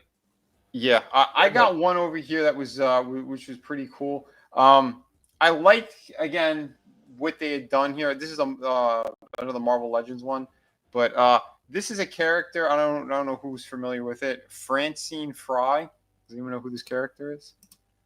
She basically they had her absorb all of Electro's powers, and so she is, from what I understand, the current Electro that they have in the comic books. But I like the design. This is actually the guy who did Invincible, Ryan Otley. He designed, because that's his drawing there too. So this is I guess the more current one that they're using in the comic books right now. But she's a pretty cool figure. So I'll break that down for you guys. This is Vinnie Mella, formerly designer of McFarlane Toys and a comic book creator. Today I am reviewing the Electro Francine Fry. This isn't the original Electro. She's supposed to be a replacement, but whatever. She is Electro right now. And there she is. This is, I believe, a Ryan Otley design. The dude who did Invincible, but really cool. So we're going to open this one up and give it a review. Actually, I open that with one of my good friends' knives, Grandmaster Bram Frank. Check these out if you haven't seen him before. Yeah, he's a fantastic, legendary martial artist. But yeah, so pretty cool. There's 2 trays, one with her lightning effects and one with her and her alternate hands. So here she is out of the packaging. I gotta say, really, really nice figure. I do like that design. Here are her lightning effects, alternate hands. So pretty cool. Oh yeah, back here, look what we have. We have the anniversary, was it 60th anniversary or something? Spider-Man in a McFarlane-esque pose. So you don't need to spend $50 for the new one that they're pushing. That's basically a regular Marvel Legends figure with you know, a couple of extra accessories. But again, this is a review on Electro, not on what Hasbro is doing to the fans. So remember the 12-inch Marvel Legends, by the way? Those were $50. I think that says a lot. But anyway, I had to take shots at that new McFarlane kind of that ultimate maximal whatever stupid name they gave it. If you guys have seen it, that stupid thing dropped, and they said with the pre-orders already, it's sold out. So these dummies they're telling the companies we're willing to pay over $50 for a regular Marvel Legends with a couple more accessories. Could you imagine? And this is the kind of shit that will just allow these companies to say, oh, okay, well, if these idiots are willing to pay it, let's just jack up the prices all the way across the board. Then all of a sudden, the collector's market starts crashing because people can't afford that shit anymore. Then they start crying about, oh, well, this must not be what the fans want. Let's give them garbage again. And I mean, that's why so many things wound up being garbage when it comes to Transformers, like a lot of that Transformers 1 shit. Those are like play school toys, a lot of them. They're just trash. They're garbage. Why? Because they were overcharging so much for some of the characters that everybody wanted, like Ultra Magnus and Optimus Prime, charging $90 for those damn things, that people just started like, hey, nope, I'm out. I can't afford that. Absolutely. Dude, it's crazy what the hell they did. But like I said, you got to remember, those 12-inch Marvel Legends that they did not that long ago, it was just a couple years ago, because I have a couple of them. I think I have like 4 of them. They were only $50. And now they're charging a regular 6-inch Spider-Man figure. Well, yo, it's got a couple more accessories. $50? People are insane. Insane. And that would be Dandelion Woman, Time Profit. And real quick before I don't have a chance to address this. Darren, I don't know if you have the ability to reach out to me on Twitter, or if you know somebody else that's in the chat that you could reach out to me through. But I may have a G1 wheeljack in the back. Now, granted, he's not going to have all his parts, but I do have a few extra wheeljack figures. So, I mean, if you're interested in getting started with G1 wheeljack and just finding the extra pieces, find a way to reach out to me, because I'll sell it to you for a good price if it's just the figure without his accessories, and this at least gets you started on a wheeljack. So, yeah, that'd be awesome. Now, if you do have Twitter, you can reach out to me on capital GPC_Warpig. It should be in the description of the video on both Vinnieart's and my channel. But I'm sorry, Vinny, go ahead. Awesome. No, it's all good, man. But yeah, I was gonna say too, and I might even do a full another short or something on that Spider-Man figure, and mirror all the poses you could do with this one as opposed to the $50 one, to show you that their articulation isn't really that different. So, because I know they're trying to sell the thing, oh yeah, it's got even more articulation, you get into more crazy poses. Yeah, well, I could do it with the anniversary figure. So that's literally why I put them in the pose I put them in, because that's the one that they're kind of advertising everywhere. But we'll get back to this review. So yeah, this is Electro. As you could tell, this is almost the same exact costume, except the shoulders are fully yellow and the boots, and she got some more black on her. But the overall, like the main body part, is pretty much the same as Electro. Here she is, and she does look really, really nice. So here is the Electro figure, again with her effect. This looks really sharp. I like how they did the effects too, because it's like there's a clip on. Like there's a little space, but you could put it on the wrist like that. Yeah, very, very cool. Spidey's still available at GameStop. I think the last swing, Far From Home Spidey's. Yeah, Yeah, some of those things you can still find them in stores too. By the way, the Far From Home stuff. I saw them recently at a GameStop, which they were impossible to find around Christmas time and a little after that. And I guess they just they released them in stores again. But yeah, the quality control is some of them are what they are, but Exxon is basically like little. But this, I mean, they think they did a really nice job, and I was surprised because I thought they were going to use the new like waist area where it had like the hinge, but they didn't because of that design of the waist with the belt, and there's no butterfly joints on this. But having said that, this figure is still really nice how they did it, and the diaphragm cut is really fantastic. You got a great range with that. Clips by her wrist, so you just feed the hands through, and then that holds in. Very nice. But a couple things to know is, the diaphragm joint is really good, but there is no waist turn down here, the way that they did this.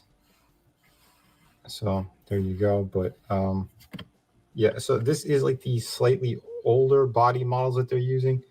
It's not the new ones that are like the Jean Grey and the Warbird. It's not that.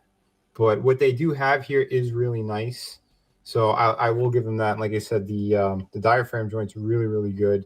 Head movement's fantastic because of the disc joint that they have in there. So she could look down all the way, up all the way. Really good stuff. But I do think the colors and the design are fantastic, and they work really well with that Spider-Man. And here she is with the head swap. Again, I really like this head. This was from the White Queen. This head was really sharp. I don't know if the character has blonde. I think she has blonde hair if she takes her mask off.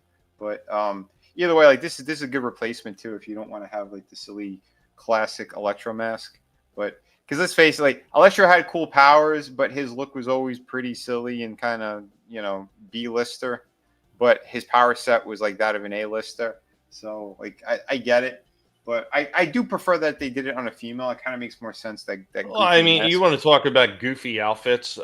Mysterio. Yeah, the fishbowl. Yeah. Yeah. But at least it had a cool gimmick though, right? So yeah. Jamie Foxx is the worst version of that ever. That, and I think I hated the ultimate version too. Something about that bothered me as well because he tried to like copy that or use a similar like. The blue skin bald bullshit. Like, no, that's not right. But yeah, overall, Walgreens exclusive from years ago. I still think it's one of their better head sculpts. The holes in the bottom of the feet for the pegs, they're way too shallow. Yeah, I don't know. There's another one too. I can't recall which one it was, but there's another one that has, again, same deal. They're not drilling far enough into the foot, so if you want to put them like on a stand, it's not going to work. Yeah, like. It just falls right off the peg. I've seen that with a few figures where I've tried to, some of the ones that are not as balanced as well, say like that Braun figure.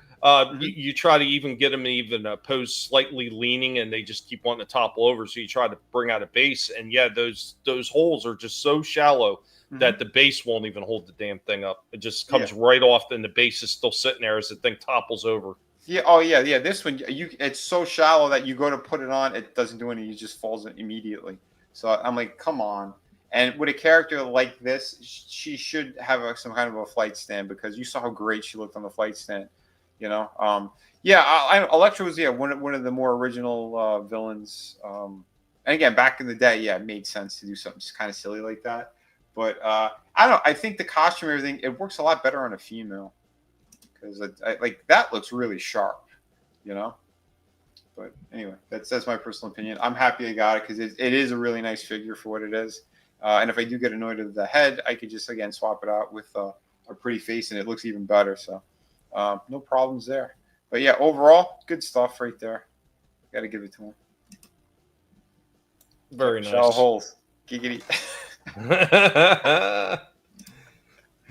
Because I'm huge. I'm ginormous. Huge. Those small holes just ain't working for me. Nope. Doesn't fit. Adam. Did we lose Adam? God damn it, you guys. We lost Clyde.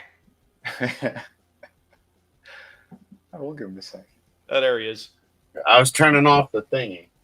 Oh, okay. So we've got, which is really, really, really nice, from, of course, The Dark Knight. But yes, we've got Lucius Fox. Yeah. Yeah, that's cool. Again, yeah, that's one of those really hard to find figures, and you can tell because of the platinum sticker on top of it. Yep. Right there. Right. Yeah, I think it was he the one that he came with the Batmobile. I think that was like the one. Yeah, he came with the black Batmobile, like, which is weird. He should have came with the camoed one because remember, he's like, "Oh, did they make it in black?" And he's like, "Yeah, I mean," but Well, again, I don't care. Like, well, I got the figure. Yeah, you know? either way, it still would make sense because again, Yeah. he painted a black form. Yeah. So, and again, it's just one of those figures that just popped up as we were talking, as I've been picking up the figures that I've been getting. Yeah. And finding one or two here and there, and it's like, well, you know what? Sure. All right, what was that vehicle called, real quick, Vinnie? You should know that. The Tumbler. Yeah. Yeah. Yeah. I was gonna ask though. Yeah, Adam, were you looking for one? Tumbler? Because you have all these figures now. I was curious if you were on the hunt for it as well. I've seen a couple of them, but like because of everything that just happened, my budget just got slashed in half as well. Yeah. Sadly. But I mean, I even got this one here. I mean, come on, you can't Flashpoint, you know. Yeah. I have the regular edition of him where he's got the mask on. That is a very nice. I like that one. Yeah, I thought it was really cool, and I got him for a good price too. So I was like, you know what? Like I said, I picked up odds because this is a nice looking. You got him like that. Yeah, that's the Jason Fabok drawing. He's a good artist. Yeah, I met him last year. He's a good dude. Beautiful. There we go. Sorry, folks, trying to get. Yeah, hell yeah. But yeah, it's just one of those. This was one from the anime. I was like, yeah, I want. And by the way, to educate some of the people, if you're just watching, you're not familiar with Flashpoint Batman. That's actually Thomas Wayne. Bruce Wayne. Thomas Wayne. Bruce died. Yeah, he gets shot in the alleyway, and so his father kind of he becomes Batman. Sick. And he uses guns too. We've got the fun here. That's what we do, and again, we got Lex in the power suit because I don't care. I still think that's a pretty cool looking Lex. It is. That was pretty nice. For for what it is, and it's. I seen the one in the green costume, like his power suit one. I saw it once. He looked really good, but I was barely getting them. But yeah, well, was that the big armored power suit thing? Yeah, like the classic one from green and purple. Yep. I've seen a couple of those, and that was the one that's off Arkham because that's the other set that I've kind of been picking up are the Arkham ones because those are the games I played. Yeah, hey, it's Slasher. Hey, buddy. Back, mofos. What's up, man? By the way, for those who are curious, right now I saw it on the PlayStation Store the other day. They have the Arkham games for $5.99. Yeah. So speaking of Vinnie, you play Modern Warfare games, right? No. Because I've got that, or Call of Duty. I got that WW2 game I tried playing. I can't get past the first screen. Yeah, I don't do first-person shooters. Did you show the Solomon Grundy again? Yeah, I was kind of coming up to come get you. That's awesome.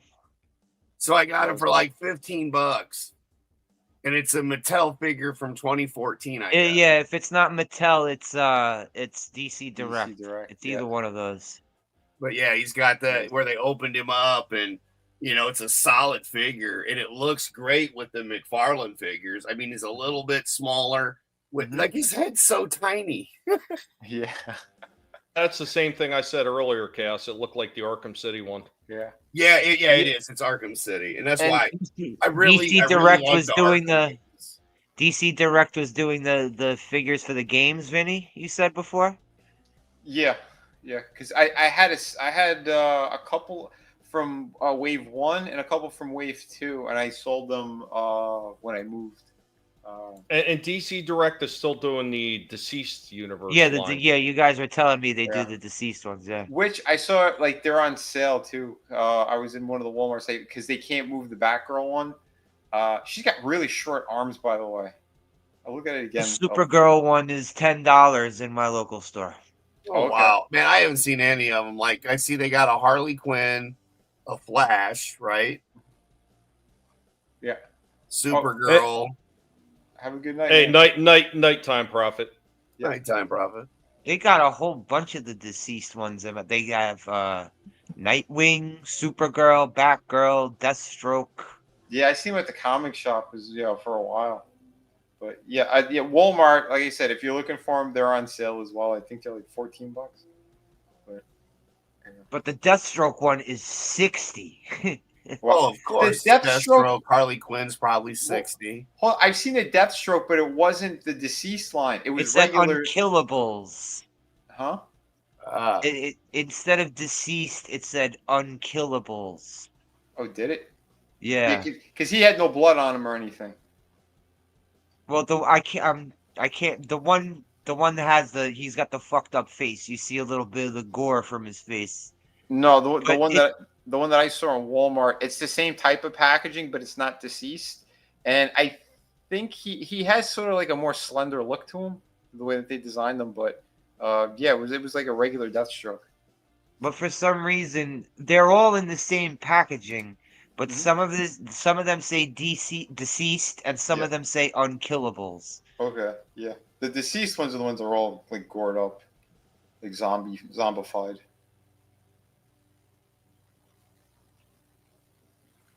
Awesome. But, I guess it's back on me again. It's time for Indy to take over, and it's time for Indy to give everybody a toy history lesson. Are you all ready for a little bit of nostalgia with Indy? Of course.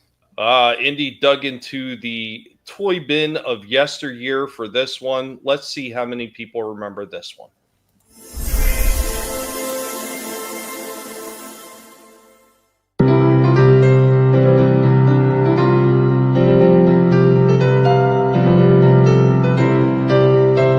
Welcome, one and all. I am your Professor Indy of the Guinea Pig Collective. And now, we are going to get into some toy history.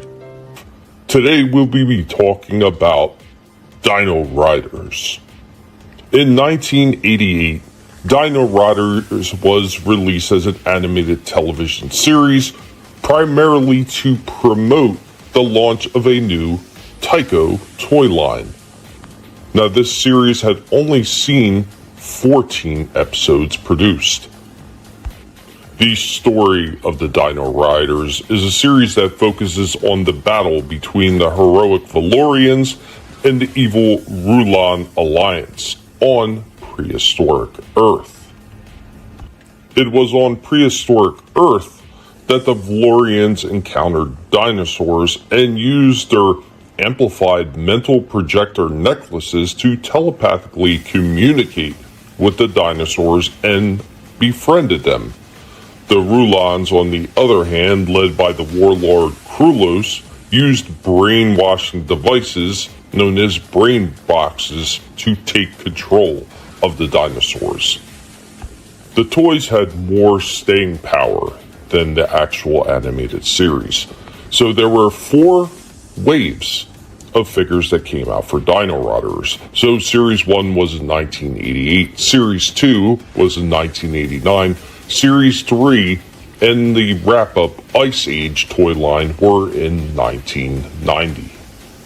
Of course, every toy consisted of a figure and a dinosaur with all kinds of mech gear on it, and some of the larger toys also had motorized walking actions. There isn't a whole lot else to say about this franchise since it did not have very much longevity. Guys, do you remember Dino Riders? We sure hope that you enjoyed this toy history lesson. Thank you for joining me, your Professor Indy, on this toy history lesson. Those things were awesome. I never had any. Yeah, they're pretty neat. T-Rex was huge. I used to see it on the shelf in the stores. That thing was fucking huge. Yeah, we never had them either. Godzillionaire is Dino Riders year old. Nice. Dino Rider years old. And he also said, forget a new Jurassic movie. Give us a Dino Riders movie. Yeah, I know my brother had at least one of these, maybe even two. I didn't have any of these, but I do recall them, and it was like I was trying to figure out what I was going to have Indy talk about today, and that wound up being the pick today. I wasn't overly familiar with it. What some people were, but I thought it was neat for what it was. And I do like the fact that they had some of these big, huge dinosaurs with all these attachments. And when I was looking at a few of them, like, holy crap, the amount of accessories that these damn things came with was astounding. They all came with the friggin' the little harness to put the rider on it. I remember the commercials too. The commercials are friggin'. They had the jingle, harness the power. Dino Riders. well, since you want to lead into that, let's say hi to some of the people in the chat real quick. Ancient One's in the house. What's going on, Ancient One? I hope that you're doing well. Yeah, Darren, I see your messages. If you said something on Twitter, I didn't have a chance to check it yet, just because I'm trying to pay attention to stream. I will get it though as soon as the stream's over. If you sent something, now Vinnie hired a slasher to kill me. But since you already mentioned it, Slasher, I'm going to move right into the commercial break because this is for you, buddy. You called down the thunder. Well, you got it.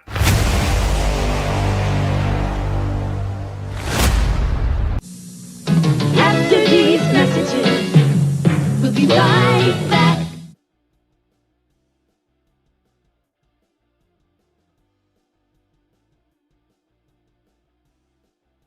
The greatest.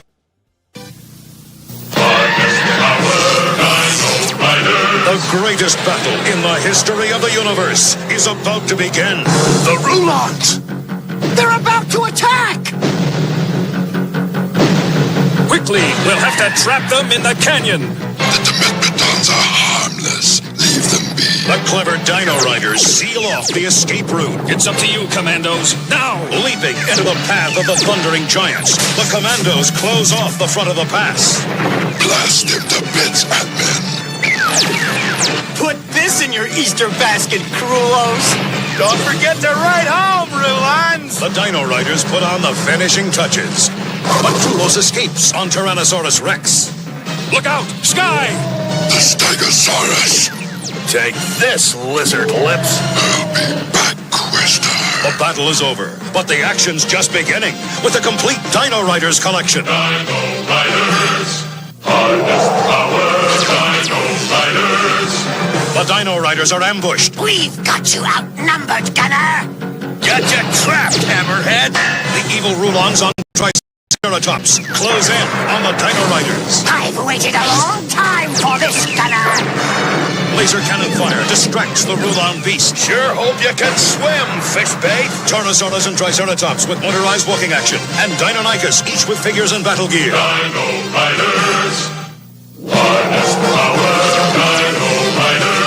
Tri-cannons. Forward laser, mandibles. Omni-lasers. Proton cannons, buzzsaw, omni-laser. Broadside rockets. Tri-laser. Questar. Crulos by Tormento. The evil Rulons are tired of playing games. You're finished, Questar! They want the Dino Riders time key. Your brother eats flies, Crulos! The greatest battle in the history of the universe is about to begin. Tyrannosaurus Rex and Diplodocus with motorized walking action, and Monoclonius, each with figures and battle gear. Dino Riders. Now, back to our program. There you go. That was a loud commercial. Yeah. It sometimes happens like that. I couldn't hear the music at all. I'm still having sound problems. I'm gonna drop again. Yeah, it's not working. So Oh, it's all right, man. It was just the video. Well, here, check this out. So I want to show you guys. Here's one of the other new figures I got, and I've never heard of it, but maybe Vinnie after I see this. It's from Infinite Frontier, and it is the Scarecrow. Yes, just look at that. How's that not badass? That's an interesting design. Oh, I know the artist who did that. Shit, what's his name? No, that's stupid. They put the wrong image completely on the back. Yeah, right. Okay, totally see, that was wrong one of my image. complaints, but I do like the figure. I'm not gonna lie. Jimenez, yeah, that's it. Jimenez, he's the guy, the artist who did it. And I have a couple of the books where that look is from, he skipped on the paint because this thing is supposed to be even more crazy with the colors and shit. Well, keep in mind, this is the they have one that's in the closed box that's like more money and more, Oh, I didn't know that. This is your generic version of. I still think it's pretty sick looking, personally. It's pretty cool. It's something different for sure. I mean, it's Godzillionaire wants to know: is that a scarecrow or some random Portland resident? Californian. Right. Look at the colors. I don't know. I just thought it was a different. Again, we were talking about this a couple weeks ago, where we haven't had very many versions of. Or I felt very good, and I thought this was kind of a cool one. So yeah, he's coming for you, Slasher. Is that one a he or a she? I don't know, man. I haven't opened it yet. I don't know anything about it. I just thought it was cool looking, and I'm like, dude, I got to get me that. He's got a rating hat. It is dressed like a she. Yeah, I don't know. I don't know anything about. Whatever the storyline was, I have a couple of those issues, but I don't fully remember them. If there was another one, or like a protege or something he was training, I have no idea. Yeah. But, I have no clue. I just thought it was pretty cool colors and something kind of different. And I don't anything that's even remotely or close to a Joker Eyes thing. I know you're all over it. Yeah, I mean, pretty much. I mean, come on. Is it not screaming the colors? Do you not see it? Yeah, I sees it. I know Godzillionaire was asking, and I'm pretty sure it was Godzillionaire, the same person, the Dr. Claw. Oh, and yeah, everything. from the commercial. Yeah. Yeah. Oh, Godzillionaire, they, them, crow. They, them, crow. I'll have to look into it. It's a good question because, again, I don't know. I just go off of stuff that I think's badass. And, of course, as you said, Vinnie, Joker colors, obviously, right? Well, I mean, that's all about collecting, too. You're picking up the stuff that you really enjoy because if you're not with the point, you're just grabbing things just to grab them. Yeah, obviously. I mean, everybody collect the way you like to collect. Obviously, we're not here to step on too many toes, but if you piss us off, we'll have the guinea pigs nibble yours off. It's okay. Or the wiener dogs death from egg and pound, but we do collect. We like to share. Yeah, hold on a second. Yeah, Darren, I know I did do Visionaries before. We did do a discussion about Visionaries. Centaurians is one that I haven't gotten into yet. I remember Visionaries because my brother had a bunch of them. Centaurians, I think he might have had one or two, but I wasn't overly familiar. And it's Slasher. Have a good one, buddy. I mean, I hope the audio stuff worked out. Yeah, a good one. What up, Keely Chow? Hey, what's up, man? Yeah, so here's that scarecrow. Better shots. So it's interesting for sure. But I don't recall the storyline at all because like there's a few of them that I got like I didn't finish reading through them because I just didn't have time. So, Tolbat says Batman's most dedicated and creative enemies. One, he has recently made a big return to DC Universe as part of the Infinite Frontier relaunch 2. In Infinite Frontier number 2, it was revealed that the Scarecrow has been counseling Simon Saint on the current state of Gotham City. Okay. Well, that's a lot of info right there. So there you go. Hell yeah. Yeah. Because I like the artist who was working on that book. That's why I picked up a few of them. Yeah, Godzillionaire, I will. I mean, Centaurians I know very little about, but I mean, I do like to cover some of the Mulder franchises like that, even if I'm not overly familiar. I will do the deep dives into them to learn more about them so I can give like at least a decent talking about it, or should I say indie will. Yeah. Right. Well, you have to inform the pig, tell him what's what. Right. Exactly. But yeah, Tolbat, thank you for that info. Yeah. Like I said, I never heard of it. I just saw the design and fell in love with it. And I'm like, dude, that's badass. Oh, yeah. For sure. Good stuff. Awesome. If I'm going to spend money, it's going to be on the stuff I like. That's why I bought all your stuff. Yeah, see? It's a man with good taste right there. Yeah. Cannot deny that. Yeah, no. And it ships right away. And it's right here next to me in my collection and all the other good fun stuff. And I don't know, man. I'm having fun. And, even, I was a big kid today. I'm out there playing in the snow, taking pictures of my toys and, collectibles. And yeah.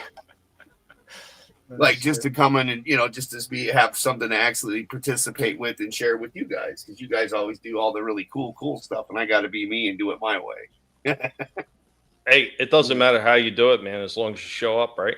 That's right. I gotta do it. Yeah, as long as you show up and you're having fun, that's all that matters. I mean, you can't ask for much more than that. Come in and have like real discussions about stuff that we enjoy. I mean, that's what the show's supposed to be about every single time. I mean, of course, being as honest as you possibly be is always a big plus too. Like, I don't think I could put up with somebody if they came on here and they just like simped out for Hasbro or something like that. I would lose my mind. Yeah. We give the honest replies all the time anyway. So. And I hear you, Godzillionaire. I've done that too with certain things, like older ones that I'm not overly familiar. I will do the dive in there, try to find as much information I can from a bunch of different sources, so I'm giving the most accurate freaking descriptor about that franchise that I can if I'm not overly familiar. So nothing wrong with that, man. We can't know every single thing. I mean, I know quite a bit about a lot of different toy franchises, but even I don't know everything about every single toy franchise. It would be impossible. Yeah, right. We do know that I do have some kind of six fascination with Transformers. That, yeah, I know probably way too much about that franchise. You're a freak. You're a freak. I say no. Okay. Godzillionaire is still waiting for you to make the Rainbow Frog tier, where he pays for a book and waits for years to get nothing. Trash, right? Bro. Can you believe that shit? And the balls on some of these. Man. Agreed, Chaos. I see you throwing shade at some of those people all the time on Twitter, and I just laugh my ass off. It's great. Yeah. Vinny, you were losing your mind over some figures you had to wait a year plus for. You know what I mean? Mm-hmm. That were third party. So, I mean, again, it's kind of like, but yeah, I mean, they were sweet, but still, like, let alone a book that's years. Dude, that's insanity right there. But it also shows this, complete disrespect for the customer. Like, you didn't give a shit to anybody, and that's what's disgusting. But yeah, like those third party ones, yeah, there was like one or two in particular, but I did get them. And the thing is because, again, they're third party, so they have to work around those loopholes in order to, to get shit done. But sometimes, but sometimes you've proven it with some of the ones that you picked up. Sometimes the third parties will do it better than the freaking companies that own the franchise rights. Absolutely. For real, I see some for the Transformers where they improve upon the molds and they fix a lot of the issues that, the original figures had. Because like they'll blow them up as well. They'll make them even bigger. Because like the couple that I do have, which again that is an Optimus, is just absolutely, it's sick. It's just wow, what a beautiful figure. Paint job and everything. It was like it has a little bit of battle damage on it as well. But yeah, and these companies, man, they went above and beyond. You're not seeing this anymore at the really big, Hasbros and fucking. No, I mean, every once in a while you see a glimmer of it, but the problem is there's no consistency. Darren, have a good one. You're off the bed. 3:22 in London, man. You have a good night, man. Thanks for stopping in. Have a good one. And I'll get to that message after the show. Don't worry about it. Cool. Godzillionaire had a question for you, Vinny. What's that? Vinny, I recently discovered the Valaverse figures via your reviews and YouTube. Is it worth it? A couple of them are, yeah. If you do like the G.I. Joe type stuff, yeah, they're pretty solid. I have only 4 of them. I was debating of getting another one, but 3 of them have almost the same body, the female bodies, but they're different paint jobs and stuff, and the different accessories that they put on them. But the thing I do like that you could swap that stuff. So if you want like one of the army vests from one of them, you could put them on another one. You could mix and match pretty easily with them.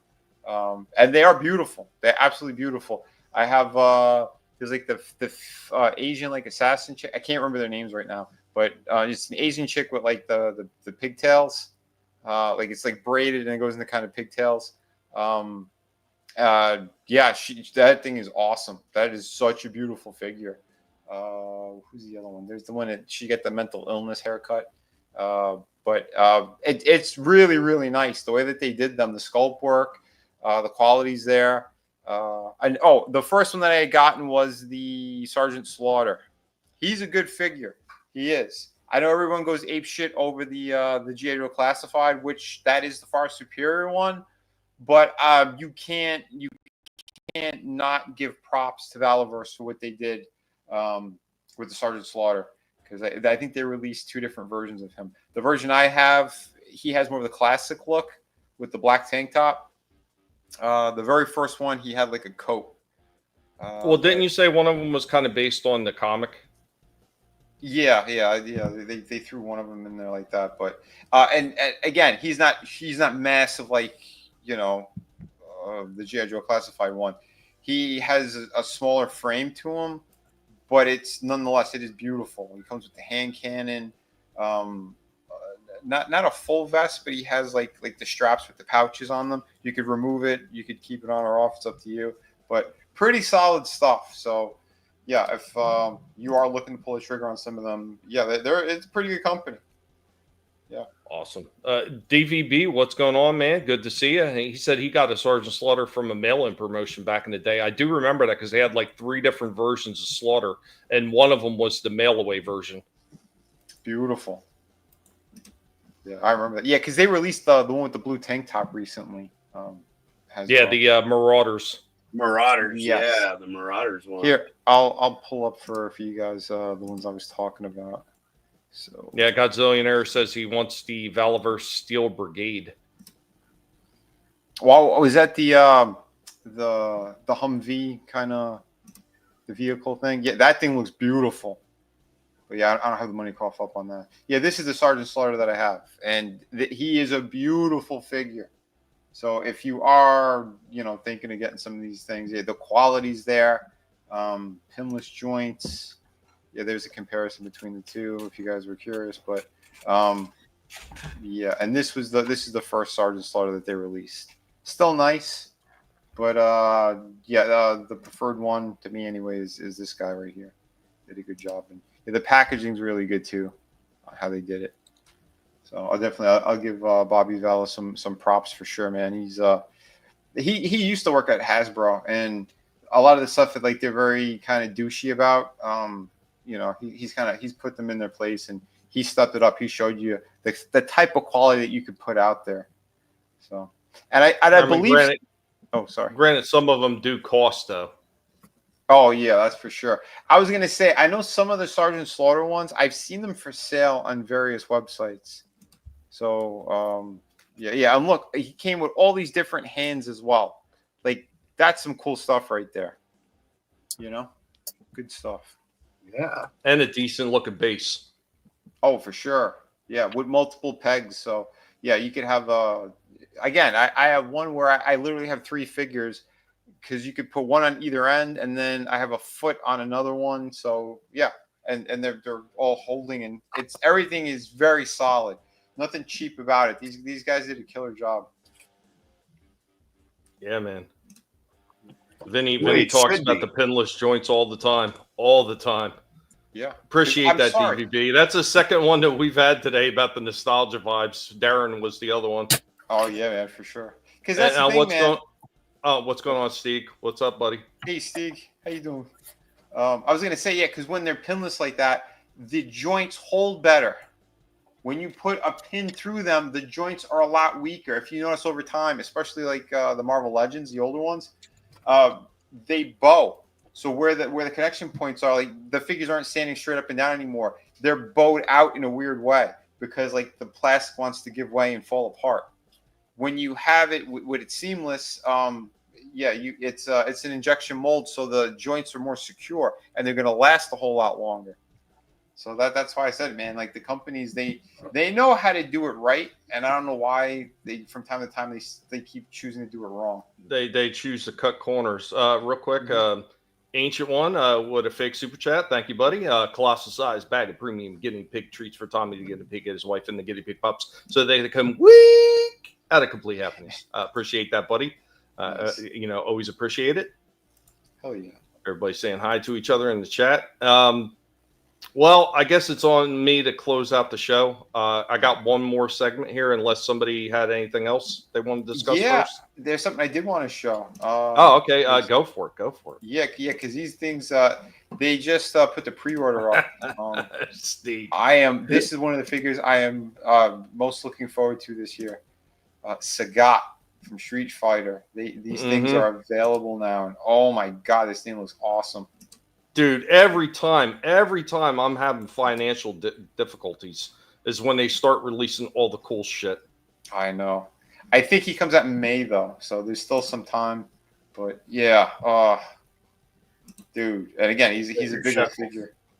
Yeah, he's a little bit bigger than the other guys, obviously, because it is Sagat. But the range of motion is great. You know, he gets into all the classic poses you need him to get into. Hell yeah, man. Yeah, I've been kind of itching for this one. You know, good stuff. There's the everything he comes with. Beautiful. I think he's $29.99. The other ones are $24.99, I believe. So right. I mean, it makes sense. He's going to be that much larger. Yeah, he's bigger than the other guys. He's going to be what if they're like 6? He's going to be closer, maybe to probably just under 8 inches, somewhere around there. Yeah. So yeah, that's a lot more plastic. So I get it. And the other one, which I'm not going to get him because I have the SH Figure Arts, and I'm really happy with that one. But yeah, here's the Blanca, which I think they did a pretty sweet job with him too. Yeah, he looks pretty sharp. I just wish they would have gave him more of like a furry look throughout his whole body, because he's supposed to be. I thought the original was supposed to be almost covered in fur, kind of. Yeah, the way he looked. From Street Fighter 2, I got the game, so I'd have to double check, but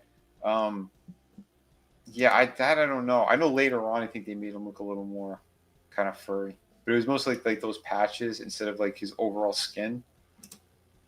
But yeah, it depends on the version of him, I guess. But he does look really good. Yeah, he does look awesome. I'm super hyped about the Jada line. They've been absolutely killing it. We can't say it enough. Plus, like, even something that's going to be that much larger, like that's a Sagat figure. Now, if that was a Hasbro toy, they'd be charging a minimum of $35 for it. Oh, for sure. Yeah, see, and this guy too. He's a little bit more because he's wider. He's a big boy, and he comes with the lightning effects. Yeah, I was actually kind of surprised that they were still able to keep Bison at 25, because he's much larger than Ken Ryu or any of the other ones. I agree. Yeah, he's a thick figure. That's and with that cape too, he's got the wired cape. So yeah, I'm pretty impressed by what they've done. But I gotta say, man, they've been killing it, and all the figures that they've released so far, like they're still in stock as well at the Big Bad Toy Store, which is kind of a surprise.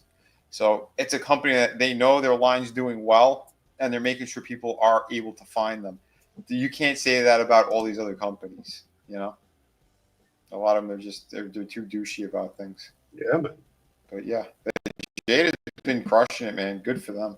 I still want to get. I want to get that Mega Man that they did, at least the Mega Man, because that also looks really good.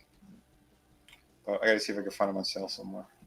Yeah, Steve saying we were talking about that recently. He's getting some more of the Masters Universe figures, getting some more of the Origin stuff.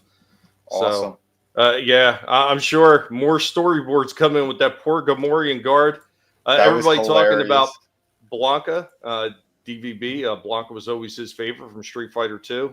Ancient One, what an interesting fact about some of the backstory about Sagat and some of the animations and probably the manga and stuff like that. He said that he could do one-figure push-ups like Bruce Lee. Nice. Awesome. Shifty says they need to hurry up the Zangief. But yeah, we've seen the early photos of that, and that thing looks amazing. It looks so good. That looks like a huge figure too. Like, holy shit, does that him and T-Hawk as well. Yep. T-Hawk towered over everybody. Yeah. Let me see if I find another group shot again. Jada Toys. Got Ryu and Ken for $10 in that sale. Wow. Chun-Li for 10 as well. Damn. Dude, that's amazing. I like when they put Ray and Fei Long. Ray Fei Long. What was that, Adam? Price tags. I like it when they put price tags. This is what took almost 14 days to get here from Indianapolis. Holy shit. So I got him for $20, and they got him marked for $39.99. Dude, that's amazing. Yeah, here's a. I want to show the group shot again one more time though, for the folks. Yeah, here it was. Roll the lines. Yeah, there's Zangief back there. E Honda as well. E Honda, Zangief, Sagat. Like those are the ones I can't wait. I love them. Oh, and the Balrog dude, the boxer.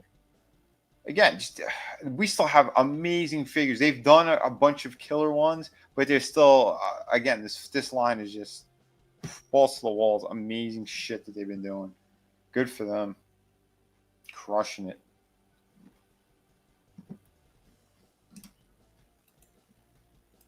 Bat Adam. Yeah, the T-Hawk. I'll probably get him too, man. Yeah. You know what? I haven't really seen a bad figure from them yet. No, this company has been one of the most solid ones I've seen. Oh, that's not clear. But, yeah, I like how they try to recreating one of like their famous artwork pieces too in the alleyway and shit. Good. Oh, I have seen that. People have been getting like I guess the 1/12 scale like soft goods that are reminiscent of like the Bruce Lee stuff, and they're putting it on Fei Long, and it looks amazing. Like you just put it over his regular body that they have, and even the pants, and it works. Like you would think it will look too big. Nah, everything's perfect on them. So pretty cool. But yeah, I can't wait for these things. Awesome. Yeah, you ain't lying. Those people. I'm telling you, I could fix it. I could fix it, you guys. I could fix Hasbro.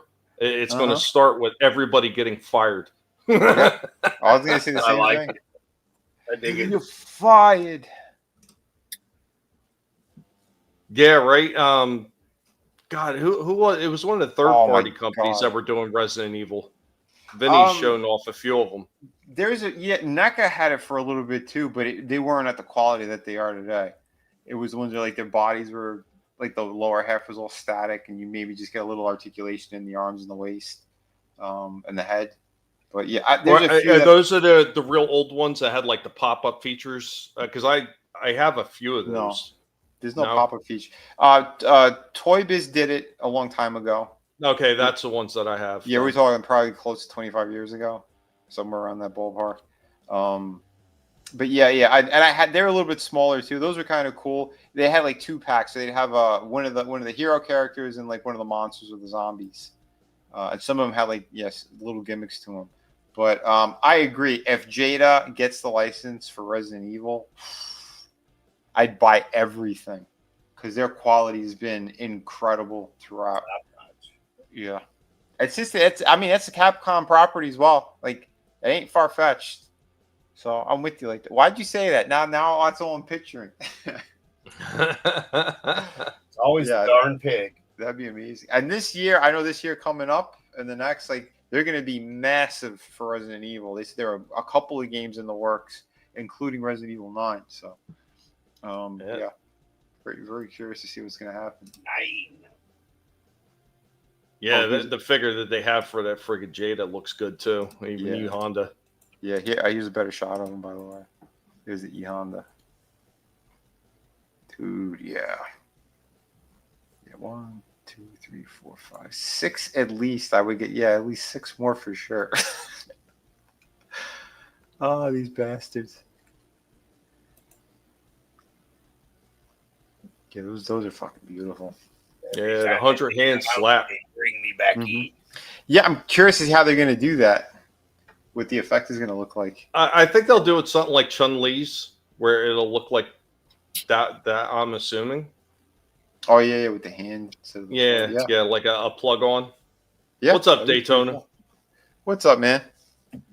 Good stuff. It was nothing compared to Silent Hill. Good times, man. Yeah. I didn't get a chance to play or see the remake because I don't have the system that it's on. But from some of the promo stuff and some of the trailers and shit, it looks pretty crazy. The remaster or the remake. The funny thing is I kind of always like, why would he have 100 hand slap? And I recently, I was telling Chris about it like a couple weeks ago. I'd watched some sumo competitions. Mhm. It was on Tubi for free on their live TV. And there was a few of those guys that literally were doing that. They were doing hand slaps on the other sumo wrestlers, got to get them out of the arena. And I was like, so it's based on something in reality. That's kind of interesting. Yeah, that's super cool. Slap those bitch titties. Right? Dude, they even gave him the hinge on the foot. That's freaking awesome. Yeah, that's beautiful. Yeah, he's got a lot of articulation. This was the Storm Collectibles. That's the other company. Yeah, those figures are huge. This was the original one from, what the hell company was that again? Soda. I had this, but the plastic they used was so terrible that everywhere you see like the pins, like all that shit broke. Yeah, it was really, really aggravating. But that's why I like this company, because this company, those are solid joints all over those. Yeah, I'm surprised, DVB, that somebody hasn't thought about making punch-out figures. I mean, they made figures of just about everything else at this point. I'm sure they would sell out. Dude, show me a Yokozuna like that, Vinny. That'd be cool. Yeah, Sugarfoot. The Sugarfoot hinge. Sugarfoot. Got that beat his head. That British.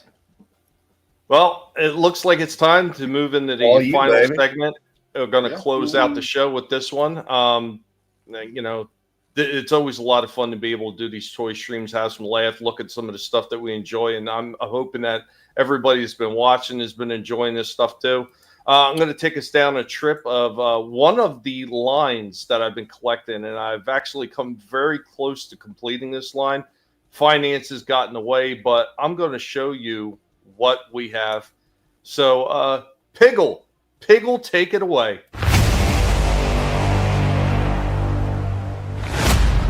We are back again with Dark Helmet, the master of the sci-fi and the Transformers pig. Right, Helmet? Oh, yeah, we're getting ready to look at something else that is Transformers related. Helmet, let them know what we got. And now we're going to take a look at all the Transformers Studio Series 86, the movie figures that we have so far in our collection. We almost have all of them.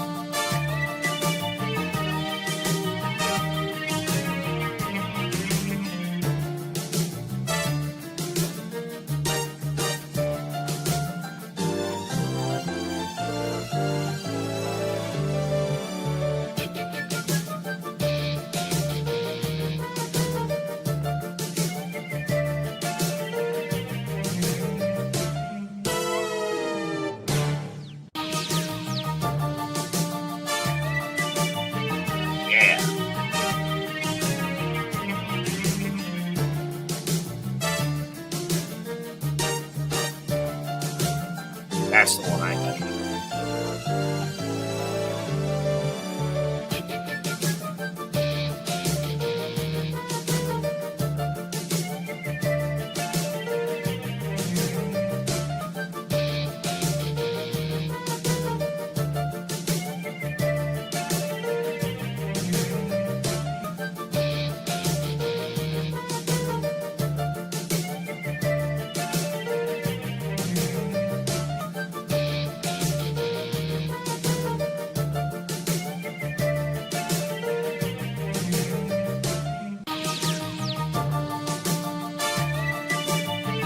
And although this one is not officially Studio Series 86, this is based on the 86 movie, so we are including it here. Thanks for watching. We hope that you enjoyed this little rundown of our Studio Series 86 collection, and we will see you next time. till all are one. The Transformers, more than meets the eye.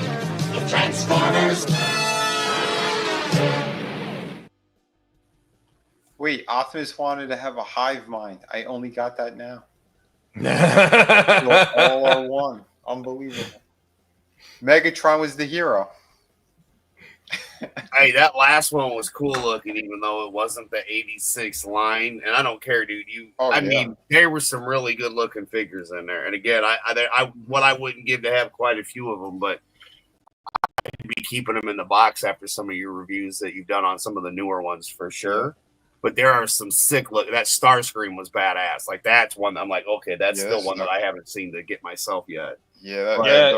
Shifty said he saw the Coronation Starscream at Ollie's once, and the package was all messed up. Yeah, I wound up picking up mine at full price, and then I did see one at Ollie's later on, and the package is actually decent shape, so I got a second one. Eventually, I'm probably going to have to sell it though if things keep continuing the way they are. But then you know to hit me up. You don't even got to go to eBay. You can just say, because dude, you know me, man. I know you. You're legit. You don't rip people off by any means. I've dealt with you before, and I've been outbid. But yeah, man, I won't. You know, like that's one. Yeah, like if you're seriously going to part with the second one, I mean, you know, if you want to eBay it, go ahead. But if not, just hit me up directly. Yeah, I'll hit you up for that. I'd rather somebody get it that actually really wants it. It's not to say that I wouldn't want to make extra money if I can, but in the same token, I'd love for these things to go to somebody who's going to appreciate them first. If you know, I mean, because I got plenty of stuff that carries bigger ticket price that I could sell to collectors and dealers and stuff like that. Like we've got all those old comic books, and I'm pretty sure that I've got a number 300 Spider-Man, which if I do, that thing carries some value that actually can get me out of a lot of trouble right now if I can find that thing in the back and sell it. Nice. Dude, that's awesome. Lots good. Appreciate that, guys. Thank you. Yeah. That's a hell of a collection for just the 86s. That doesn't come close to what you already have had and had. That's just the 86 line. Yeah. But to be honest with you, right? Because we're G1 guys, we started out with G1. So that's, for sure. And compared to that, for where we are, some of those do look really, really good. Like the Grimlock the Dinobots. That Grimlock figure is by far one of the best studio series, like in the larger figure size ever. Like there's so many ratcheting joints on that thing. It's amazing. And you can see the quality of the Dinobots went downhill by the time they got to Swoop, because Swoop has absolutely zero ratcheting joints, and his arms and everything are already starting to loosen up after transforming a few times. Same thing with that studio series Optimus Prime. Not one single ratcheting joint, and the legs are fucking already getting loose. One of the arms is getting loose just off transforming it twice and back. Like, ugh. But yeah, that Grimlock, man, and he holds his value. Like right now, I think he's still selling for somewhere around like $250 or more on the secondary market for that original Grimlock. But I think they said they're getting ready to re-release him again too. So, and it'll be whether or not they fix any of the problems. And dude, I'm not gonna lie, man. Like the issues I have. So doing Transformers suck. But when they started making them ones that transform by themselves, and of course, I'm a big Lego guy.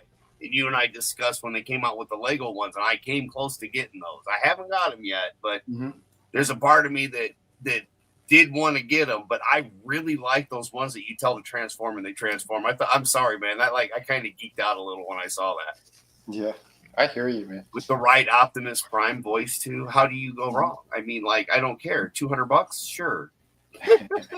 Take my money. But I didn't. I held back. Instead, I bought some of Vinnie's stuff and some of Chris's stuff. And I bought some McFarlane stuff. And I got a whole bunch of cool toys to share with you guys. And yeah. Right? God bless you. Right. Yeah, I hear you, Daytona. They've done some reissues, and some of them are die-cast and some of them are not. I think the newest ones they're doing now are not die-cast at all. I haven't really looked. I've got a few extras in the back. And DVB, yeah, I know some people got the money for that. If that's the newer Unicron that HasLab did, that thing was ridiculously priced at something like $1,200. Man, I don't have that kind of cash to be throwing around. Not I mean, at all. getting even 300-400 gets to pushing it these days, but make it at least affordable. I mean, at that point, you're only selling to a collector. Well, I mean, at one point, the Titan class figures, which are like 3 foot, they were sitting somewhere around 175, it's still a pretty steep price tag, for a single purchase, like for most people. But now those things are well over 200. So, I mean, the price is just getting ridiculous. And Godzillionaire, yeah, I went to the movie theater to see the 40th anniversary that they did for the first 4 episodes of the Transformers with all the extras. I was in the theater and seen that shit, man. That was great. Had such a blast watching that. Hell yeah. I do have a Unicron, but I have the older one, the Armada one, which I think he's right around 1.5 to 2 feet tall, somewhere around there. So... yeah, right. Walk in with a few eggs and walk out with the mother load of merch. G1 ride or die. Yeah, right. Soul Assassin, I was a Beast Errors kid. Don't judge me. Agreed. Grimlock and Dinebot's cool. I think they dropped the ball on Snarl and Swoop. Snarl a little bit for his Dynaform, Swoop for not having any ratcheting joints. I mean, otherwise, they're all pretty damn fantastic figures. Just it gets pricey at $55 a figure, Oh yeah, absolutely. But yeah, that is all we have for today. I'm gonna start off by saying thank you to Slasher. I'm sorry that you were having sound problems and you couldn't hang out with us the entire time. Next time, buddy. Next time, get it all worked out, and you'll be back on and having fun with us during the entire process of this show. No doubt, I have no doubt of it. But I'm going to throw it to myself first. And all day long, I put up a dog's ass. Just bang, bang, bang up his ass. That's my pleasure. Guys, thank you for hanging out with us and spending your time with us. You could have spent it anywhere. You chose to spend it here with us, and it is greatly appreciated. Hope that you had some fun. I hope you got some of the nostalgia vibes and maybe seen some newer toys that maybe you were on the offense about, and we were able to give you some kind of informed information to make that decision whether or not you want to move ahead with that purchase, because that's what it's always about first and foremost, giving our love for these franchises a voice for stuff that they're doing right, stuff that they're doing wrong, and be able to inform other collectors of whether or not they should be able to purchase these things. Guys, remember, never let anybody tell you what you can and can't say, what you should or should not think. Your silence and compliance gives consent. I will be back hopefully on Tuesday with a guinea pig nibbling live, and eventually we're going to be doing the going old school. I've been talking about it for a while, where we're going to be talking about old video game systems, where I'm going to break out a Texas Instruments and praying that the thing still works so I can do some video footage of what the games look like on that old damn thing. And of course, we're going to have a panel filled with people that want to talk about old nostalgic video games like that and just have a blast. So stay tuned for that. I will be announced eventually. But yeah, thank you for being here. And we're going to pass it on over to our other host, and they're going to let you know what they got going on. So first off, Hey, I'm stuck. I can't transform. Oh, thanks. I think. I think. I just want to say it's Seth's birthday from the men's room, so happy birthday, Seth. Appalachian American. Check them out tomorrow, 9 p.m. Man, happy birthday, Seth. The men's room. Check them out. Real good guy, friend of the channel, obviously. Close personal friend myself. When I was in town, hung out with him and his family. So good people. He would be great on here with some of the stuff he has, because he's like me, got tons of stuff behind him as well. And, we're just big kids at heart. We love these things. And it's like the roller rink days. I was talking with Mr. Fisk earlier. We were talking about that. And it was so innocent, right? If you think of today's world, but look at back when you were at the roller rink or whatever it was that you had as a kid, and that's what this is, right? Isn't that what this is? That's what it sure feels like to me. I mean, I've got tons of toys. Didn't really have very many people to talk and show the stuff with until thanks to the guinea pig Tommy. So, but yeah, no, it's been a blast, and I'd have a lot more to show. But hey, guess what, guys?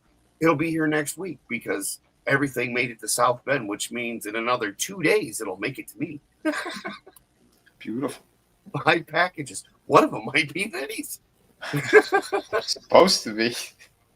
So anyway, stay tuned. But yeah, that's, Vinny will tell you where he's going to be. I'll be there pretty much most of the time as well. And, other than that, it's a great to be here showing off this stuff. And I've got a lot of classic board game stuff I got to get down there to film to add to this. As you're talking about the classic video game and Texas Instrument, I've got old school board games, originals and stuff I got to get out and film. So, like I said, thanks to you, Tommy and Vinnie, for doing this, and Trina and Slasher. And, again, this is no place else I'd rather be on a Thursday than hanging out with everybody here in the chat and on the panel. So thank you for doing this. No, awesome. Always happy to have you on here, Adam. And the Ancient One already dropped the link, guys. If you can, go ahead, subscribe to people's channels. It mean the world to everybody when you do that. And all these guys are all doing amazing stuff, and we wouldn't be hanging out together if we weren't doing amazing stuff. Yeah, at least stuff that we all enjoy, At Fun University's 1975 is one of my other channels that I go live on sometimes just to kind of do toy reviews or whatever. It's a spur of the moment where it's off of my main channel. But yeah, that's the one that's more here for this with the United Underground and everything. It's just kind of, it's what we're supposed to be doing on YouTube, man, having fun. And that's what I'm going to do with all my friends that are on here and that I've been streaming with for years and have known for even longer now. Now that it's 2025, oh my. 2018 seems a long, long time ago. Hey, why put off tomorrow when you could begin having fun today? Exactly. Right. Plus, you know what? If you don't want to have fun, well, F you, because Fun University is here to have fun all day long. But again, thank you, Tommy. Thank you, Vinnie. This is always fun coming here and talking toys and the things that we love and the fun that we have had and still to this day continue to have. Damn right. And in the future. Thanks, Adam. Thank you. And Vinnie, you're up. It's me, Mario Kartitis. Oh no.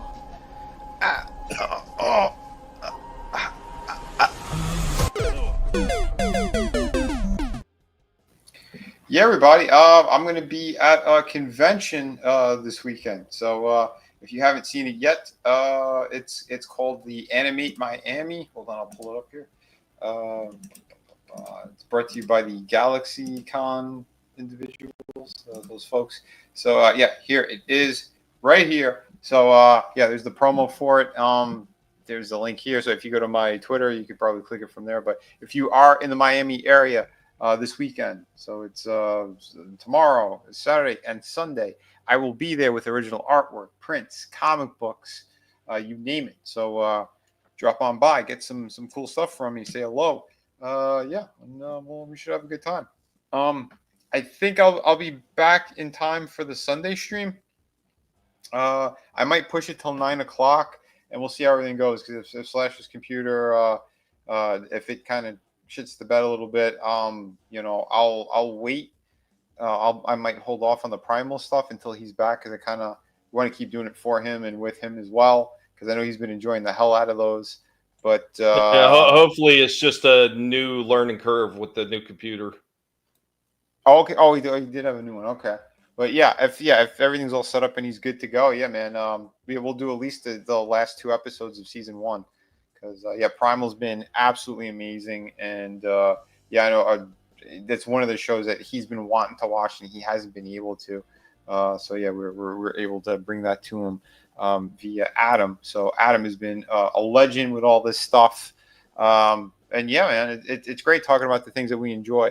So yeah, if you want some more cool stuff and things you're gonna enjoy, drop on by, get some great comic books from me, and yeah, I'll have more info and stuff coming up soon. I want to do more stuff for the channel as well, for the art channel.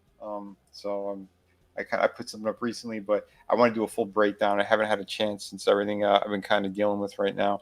But yeah, I'm hoping that the show does turn out well. But yeah, man, thanks, dude. Yeah, I've been starting to do a couple more shows again. I still got to look into a few as well. I know there's one near Tommy I'd like to do, but I got to reach out to those people after this weekend. But yeah, Tommy, remind me in case. Yeah, it should be a good time, folks. So stay tuned, and I'm putting some of the best work imaginable into City of Venus too. As soon as I get all the pencils and inks done, I'll give you guys another bigger update on stuff, and I might have a better timeline at that point. But, I can vouch for him putting in more work than he should. That's how he wound up getting to Keaton. Yeah. My neck was. I'm still not 100%. I'm hoping things get better, but yeah, it's. But hey, we sacrifice for our art, don't we? But yeah, and giving you guys the best, absolute best. So, yeah, keep watching, keep staying tuned, and keep supporting. Because without you guys, I can't do this, you know. And yeah, so get ready for City of Venus too, because once that does drop, I'm gonna need your help from everybody, because the landscape has been very strange. The independent scene, these people are all weird drama bitches, and I don't give a shit about any of that. I want to get quality into your hands yet again. I think this is going to be either my 9th or my 10th campaign. And again, everything that I produce is at the highest quality and is always fulfilled on time. I have not missed a beat. So, yeah, get ready, folks. It's a-coming, and it's going to be fantastic. Huge, glorious, huge. Thank you, Tommy. Awesome. Another happy landing for everybody. Ancient One, if you got a raid target in mind, just go ahead and drop the link in the chat right there and let everybody know. When you go there, let them know the pig sent you. If you do show up, hashtag Guinea Pig Raid. Yeah, spread the love out there to some of the other people that, you know, maybe we don't normally take the time to stop by. And I know it gets tough for some of us. I know me personally, and I don't talk about this often, but one of the things that really ties me up from stopping by a lot of different channels like I used to be able to do is a lot of preparation time for this show for me, because of how bad my internet service is. And I can't say enough to CenturyLink that you can go suck on a whole crate full of rotten eggs, you sons of bitches, because the internet is so bad it usually takes me 3 days to prep for this show. 3 freaking days. And I'm usually uploading until the very last minute. Like tonight's show. As we're starting, I'm still uploading because that's just how slow everything is. It's like a crawl. But yeah, we do the best we can. We don't sit there and whine about it like some people do and talk about how their freaking mangina's hurt or whatever the hell that they're crying about. But yeah, we're just going to continue to have fun. We're going to do things at the pace that we're able to do and sharing with all you, and hope that you enjoy it as well. So guys, have a good one, and we will catch you down the road. Later, y'all.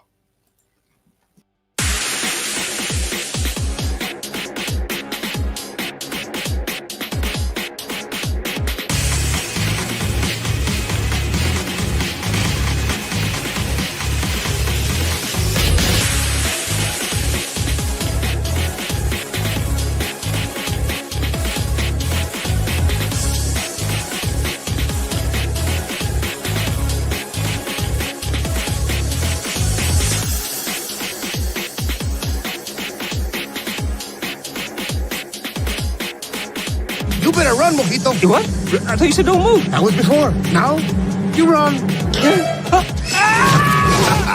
Adios, amigo.